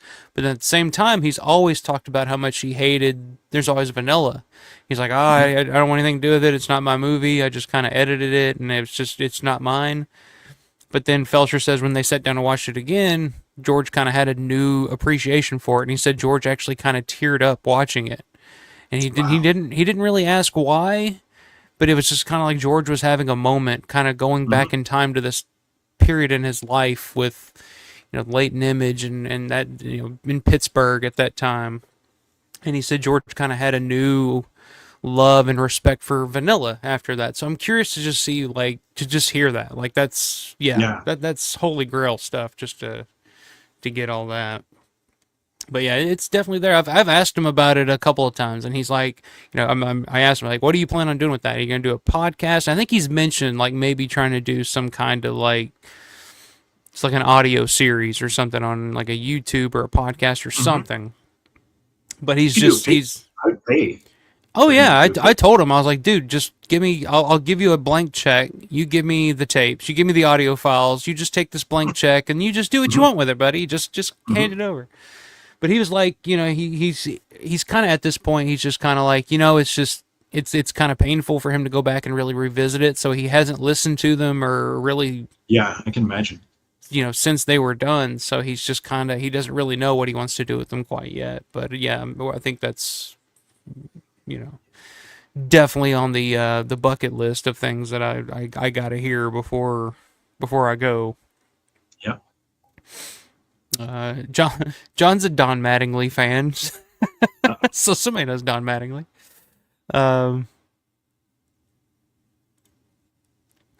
Since says Don 2004 seemed like another Snyder cash grab, all form, no substance, very unlikable characters too. Yeah, I agree with that. Justin says, "The Legend of Billie Jean was shot in my city. No one seems to care about it nowadays." Yeah, I could see that. They're tearing down the mall in which many of memorable scenes were filmed. For Legend of Billie Jean, they had a mall in there. Or are you talking about Monroeville? I don't know. I don't know what their plans are on what they're going to do with Monroeville Mall. I mean, it's Walmart, so I don't think it's anything any good, but... But, I mean, like I said, when I talked to Kevin Kreis, who runs Living Dead Weekend, Living Dead Museum, interacted with him a little bit a couple months ago, and I kind of got the vibe he was kind of optimistic about things for some reason. So I don't know what he's more tapped into what's going on there than we are, and I didn't get the vibe that it was all doom and gloom. He was just kind of like, well, it is what it is, and there, he didn't seem all that concerned. So I don't know. Maybe there is a plan in place, but I could see them maybe redoing like a portion of the mall. Like they'll make Walmart the anchor, and then that's kind of the best case scenario at this point, I think. Yeah. And then leaving the other side alone, depending on which side they take. Yeah. I'm assuming they would put it on the Macy's side, but who knows? Oh, I hope not, because that's the loading dock. And if they did that, they would probably tear that down. But again, that's pretty much been untouched since the movie was made. So if anything, they're going to want to tear down and redo or whatever. You would think it might be that. I'm just thinking as you're driving up to the mall, like through the outbuildings, or I'm thinking also like walking from Doubletree over, you just see Macy's right there. Just thinking, that to me seems like the front. Yeah. But who knows? Yeah, who knows? Who knows? We'll see.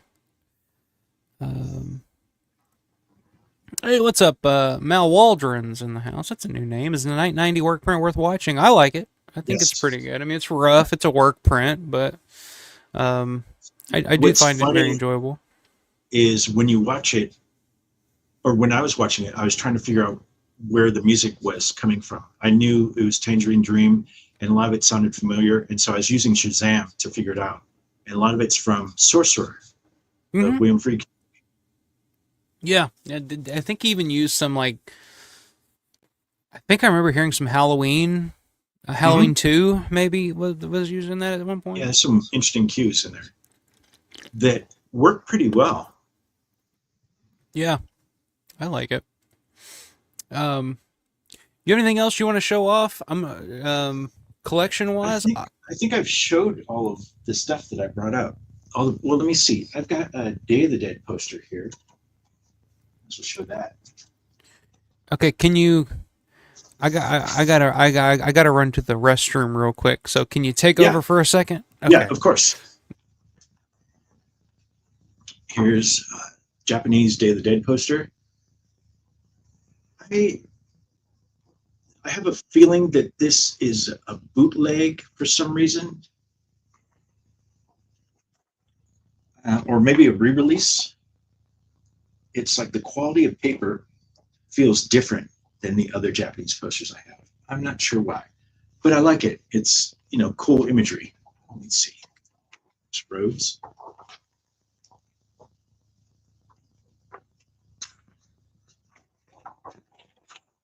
I have all my Japanese posters stored in this frame. Let's see if I can show it. There you go. And so it's cool because they just lock into place, and it can hold like 10 posters. So I just store them all in here, so it's all flat. And there's a guy online that makes these, and you have to send like custom measurements for your poster for him. The Japanese are generally like 20 by 28, I think, and he said measure them because they're inconsistent. And he's right. But it's not so inconsistent that they don't fit. Let's see what else I have here. Let me show these. Yeah, land and diary. I don't think there's a Japanese Survival of the Dead poster, or at least I haven't found one yet. I have a program for it. I think I have a Japanese ticket for that too. Let's see, what else can I show? I already showed these. The movie tickets. The movie tickets to me are super collectible. I just haven't found out a way to display them properly. So they're I just keep them loose. So obviously for the Night 90 fans, this is a cool one. Focus. There. Focus. Oh, thank you, man. Yep. I was like Tom Hanks in The Green Mile. I was like, oh my God, I'm gonna pee. That was what I was worried about in doing the live stream, because I had that fear. Oh boy. Well, it rarely ever happens for me, but all of a sudden it just was just like, oh man. Yep. But what do you get as well, let's see. I didn't show this. Did I miss anything cool? I didn't show my Judith a Day. I got this at Days of the Dead. That was my first time meeting her. She was super nice. Oh yeah, Judith's the best. Mm-hmm. It was funny. She thanked me. She's like, "Thank you for still enjoying them." So, oh are yeah. You kidding? Yeah, when I first met Judith, I've told this story. It was at Texas Frightmare Weekend, 2008. And I met her and I got her autograph. And I took a picture with her. And of course, 2008, this was before we had iPhones or anything like that. We were just kind of taking a picture on our flip phone, or it may have been one of those like digital cameras that we used to have back then. I took the picture and then just like, oh, and she was the nicest, as nice as you could want. We get back to the hotel that night and I look at the picture and it's like blurry and it's just messed up. It doesn't look good. I'm like, oh no. So I go back the next day and I walk up to her table. I'm like, hi, I met you yesterday. And she was like, oh, hey, Michael. And I was like, oh my God, you remembered my name? I was blown away. I was like, can we take another picture? She said, oh, absolutely. Come on over. I was just blown away. She remembered my name. And then like years later, I saw her again at a Living Dead weekend in Evans City. And she was talking to the person in front of me. She was talking about like, oh, I'm so bad with names. And I'm the older you get, the more I forget names and stuff like that. And so like when I got up there, I was like, well, actually, I have a funny story. It's like, you actually like remembered my name out of, and she was just like, oh, wow, well, I'm glad to hear that, But yeah, Judith's always just the sweetest person. She'll be there this year. So looking forward to seeing her again. And well, and that was the seeing thing, how she's doing. like, meeting her for the first time and Kyra for the first time. It's like, these people aren't getting any younger. And like Scott from Dawn, when I met him recently, it's just like, ooh, it's like has some health issues, obviously. Yeah. And it's like super nice guy. And it was funny, I was wearing one of the Dawn recent release shirts that Leaf had sent me. And while he was signing the picture, Scott looks, he's like, what's that shirt? It's like, open up because I had like an overshirt that I'm showing him. It's like, where'd you get that? And I told him, yeah, my friend is the one responsible for bringing Dawn back to the theater. It's like, oh man. It's like, I want one of those shirts. It's like, I might be able to help you with that. I have an in. Funny. Yeah. That the guy from Dawn is asking me about the Dawn shirt that I'm wearing. It's like, yeah. Scott, we saw Scott in Atlanta a few months back. Me and Will went up there and met up with Matt. Went to the Days of the Dead up there in Atlanta, and Scott and Galen were there. And Scott seemed to be doing better. I know I guess he said he broke his back a few years back, really? Which is why he was, but he seemed to be doing a whole lot better than when I saw him last time I saw him at Living Dead weekend. He looked like he was really uncomfortable and really struggling, but he was pretty up and spry at Days of the Dead in Atlanta. So at least more so. I mean, he wasn't not great, but he wasn't sliding down escalators. Yeah, he wasn't doing the escalator slide, but he was definitely in better spirits, that's for sure. Let me see, where was I here on the comments? I'm gonna try to catch up on you guys' comments. And then I'm gonna let Jace get out of here. We've almost hit the 3-hour mark tonight. I appreciate it, Jace. It's been fun. Rick says, which makes me wonder when you hear the news on a person's body is exhumed from their grave, even after years for like a murder case and some other legal aspect. What is the organic material? What organic material left is there? Well, that like bodies just become, I guess, like Crisco or whatever. Like or it goo, just yeah. kind of, it just kind of, you just become like it's like the chemical process, the breaking down process, I guess. Unless you're embalmed. And then you're true. filled with toxic chemicals that stay there. Sounds fun. Sounds like a good time. Mal Waldron says there's a level of dissociation needed. I guess. Oh yeah, we're talking about working Around dead people. Yeah. Yeah. Well, it's just kind of like Savini talking about his time at Vietnam. He just had to turn off his emotions, and yeah, I've heard that before. Like I've had friends, serve over in Iraq, Afghanistan, and they're just like, after a while, it's just, I've like my Get desensitized. Yeah, my cousin was in Afghanistan. He, told me one night, he was telling me, he's like, yeah, you just see so much shit after a while. It's like, at one point, I was carrying body parts, like one of my closest friends in the military. He got blown up, and I was carrying his body parts in my backpack back to base. And I was like, how? Like, how could you do that? And he was just like, it was just another day. It was just kind of how it was. You just have to do that. was like, I couldn't imagine. Robert says, most people in the world, or in the whole of human history, were very well acquainted with death. We are quite privileged in our modern society that we can ignore it, but death will come to us all. Well, thanks for that uplifting message, Robert. Appreciate it. Yeah. But you're right. It's true. I mean, that is a that is true. But Bonnie says, my daughter seriously considered going into the funeral service field. It's a tough industry to get into. She's studying art now. Yeah, I've always wondered, like, how do you? I guess there's schools for that or something. There are mortuary schools, Yeah. And in my case, if you know somebody, it's just like any industry. If you have an in, yeah.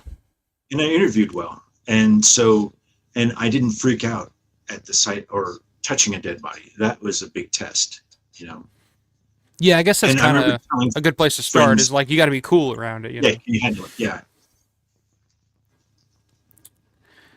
Robert says, I love Michael Felcher. Been watching him a lot lately. Yeah, he's had some health issues here recently. I hope he's doing better.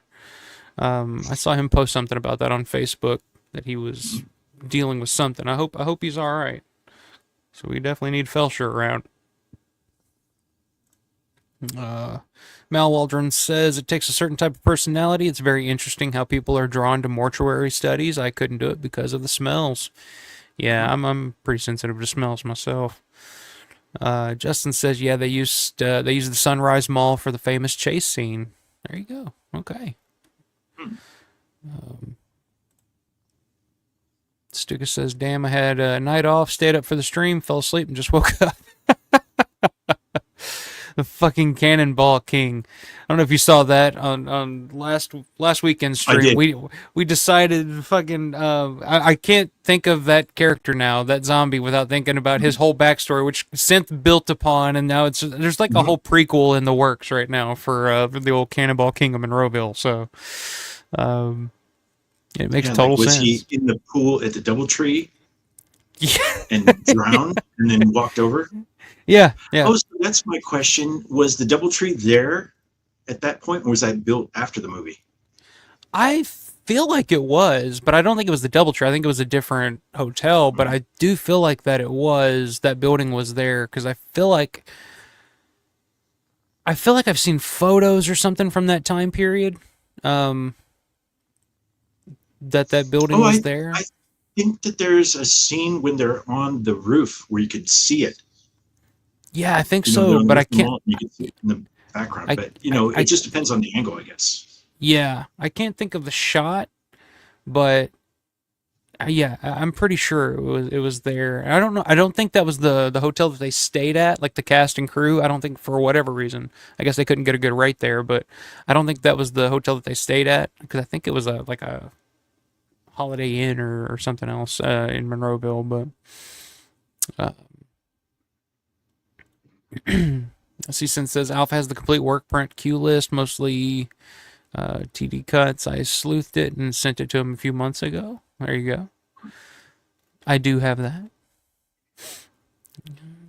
So I guess people reacting to what you were showing off while I was going to take a leak. It's pretty cool.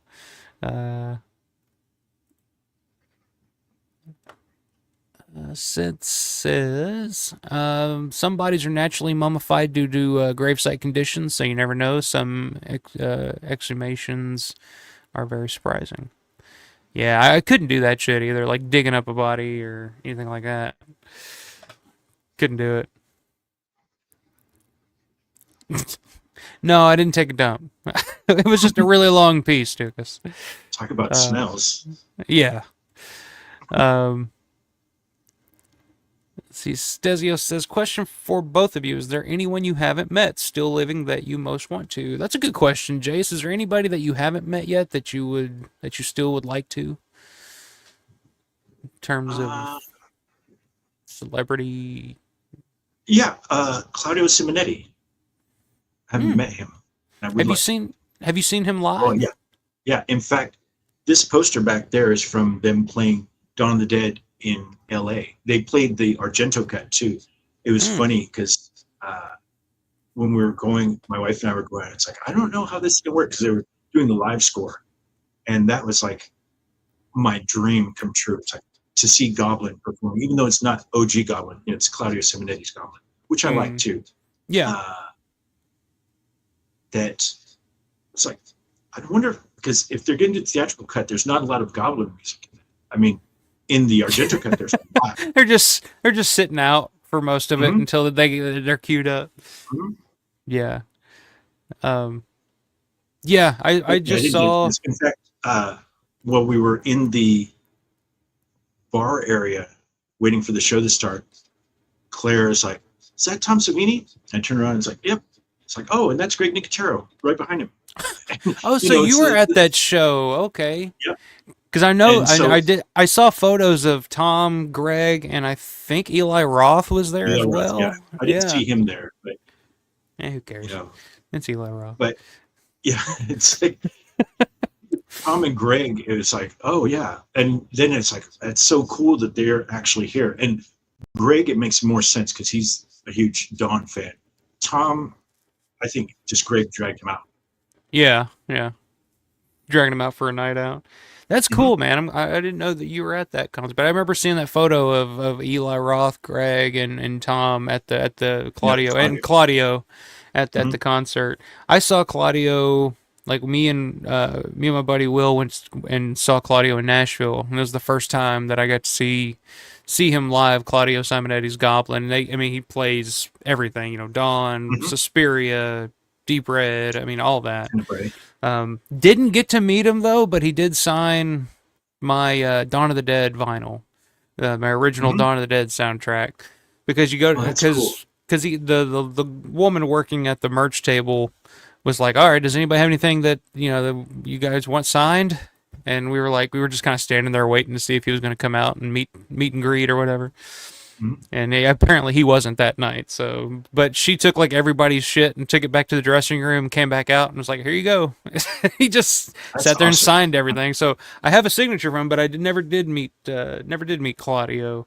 But in that same vein, like a guy for me that I would like, you see all these conventions now and the prices that a lot of these celebrities command. Like, I wouldn't pay that for pretty much hardly anybody, except for Dario Argento. Yes, yeah. I would pay. I would definitely pay top dollar to meet him. Yeah, I had that. That's one that because he was originally supposed to be at that Texas Frightmare weekend in 2008 that I went to, and he canceled last minute. But yeah, that's the big one now that I would love to meet before it's too late. But yeah, Dario for sure. Since his Simonetti's cool, I had Simonetti, Moranti, and Guarini sign my portable synth in San Francisco during the Landmark 2013 tour. That's right. I remember you talk about that. That's awesome. Oh, in SF, I think I was at that show. Was that at the Regency Ballroom?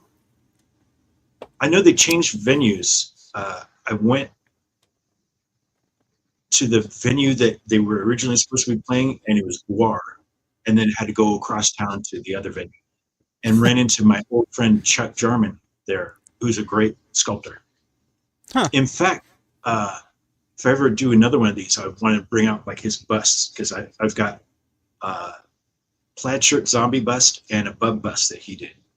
Resin I'd love to see those. Yeah, I'll definitely have you back on, man. Anytime. It's open door for you, my man. Okay. This has been good. Hopefully I can figure out my internet situation. I won't be so distracted trying to figure out why my shit's not working. But I think the last half of this stream, I think I've been a little bit better off. So I was able to relax, and we can actually kind of talk and chat up a little bit. But yeah, man, like I said, we've done over 3 hours. I appreciate your time, man. I've been a fan of yours and a fan of your channel. Check it out, guys. Music and Monsters on YouTube. What like you said, you're running. Tell them about the Creep Show contest for the Creep Show Laserdisc. If anybody wants to enter that. Yeah, it's an original Japanese Creep Show Laserdisc without the Obi strip. I bought another one so I get the strip, so I end up having an extra one. And so I'm giving it away to someone that submits a video. Maybe under 2 minutes, just talk about either your favorite Creepshow item that you own or your favorite segment of Creepshow. See if you can guess what my favorite segment is. And so if you go to my Music and Monsters page, or if you find me on Facebook, I'll send you like my email address if you want to send a submission, or you could just send it to me on Facebook. There you go. And I got the link. I got the link to his YouTube channel down in the description below, Music and Monsters. And you do music too. We didn't even get to touch on that, but I've actually, some of your songs are on my Spotify playlist that's on there. You're the one. I love October. Like that's one that that's you. a good one. But yeah, so I'm definitely down to have you back on, man. Show off some more of your collection. We can talk about some of your music and just chat and bullshit about Romero, Dawn, whatever, man. But this has been a good time. I appreciate you coming on, my man. Yep, I've enjoyed it. So yeah, let's definitely do it again. Hold on, was it the Warfield Theater? Okay, yeah. Mm-hmm. There you go. Yeah, so, it was originally Regency Ballroom, and then it moved to the Warfield. There you go. You guys were and at the that same. Was where same I discovered. Well, not discovered. That was the first time I saw Secret Chiefs 3, who opened for Goblin. That's the only time I've seen somebody open for another artist that I like, where the opening act won me over. Like I've become a diehard Secret Chiefs 3 fan. Great pairing with Goblin too. Like, what the hell are these guys? Really cool music and complementary to Goblin, like instrumental, kind of progressive rock, and very much horror movie vibes. They do a really cool cover of John Carpenter's Halloween. That's cool. What's their name? What did you say their name was? Secret 3. Secret 3? Secret Chiefs 3. Oh, Secret Chiefs 3? Okay, I'm going to write that down. I'm going to check that out. Secret Chiefs 3. Yeah, I've had that happen before. Like I saw the Black Keys live in Nashville at the Bridgestone Arena, and they had the Flaming Lips opening for them.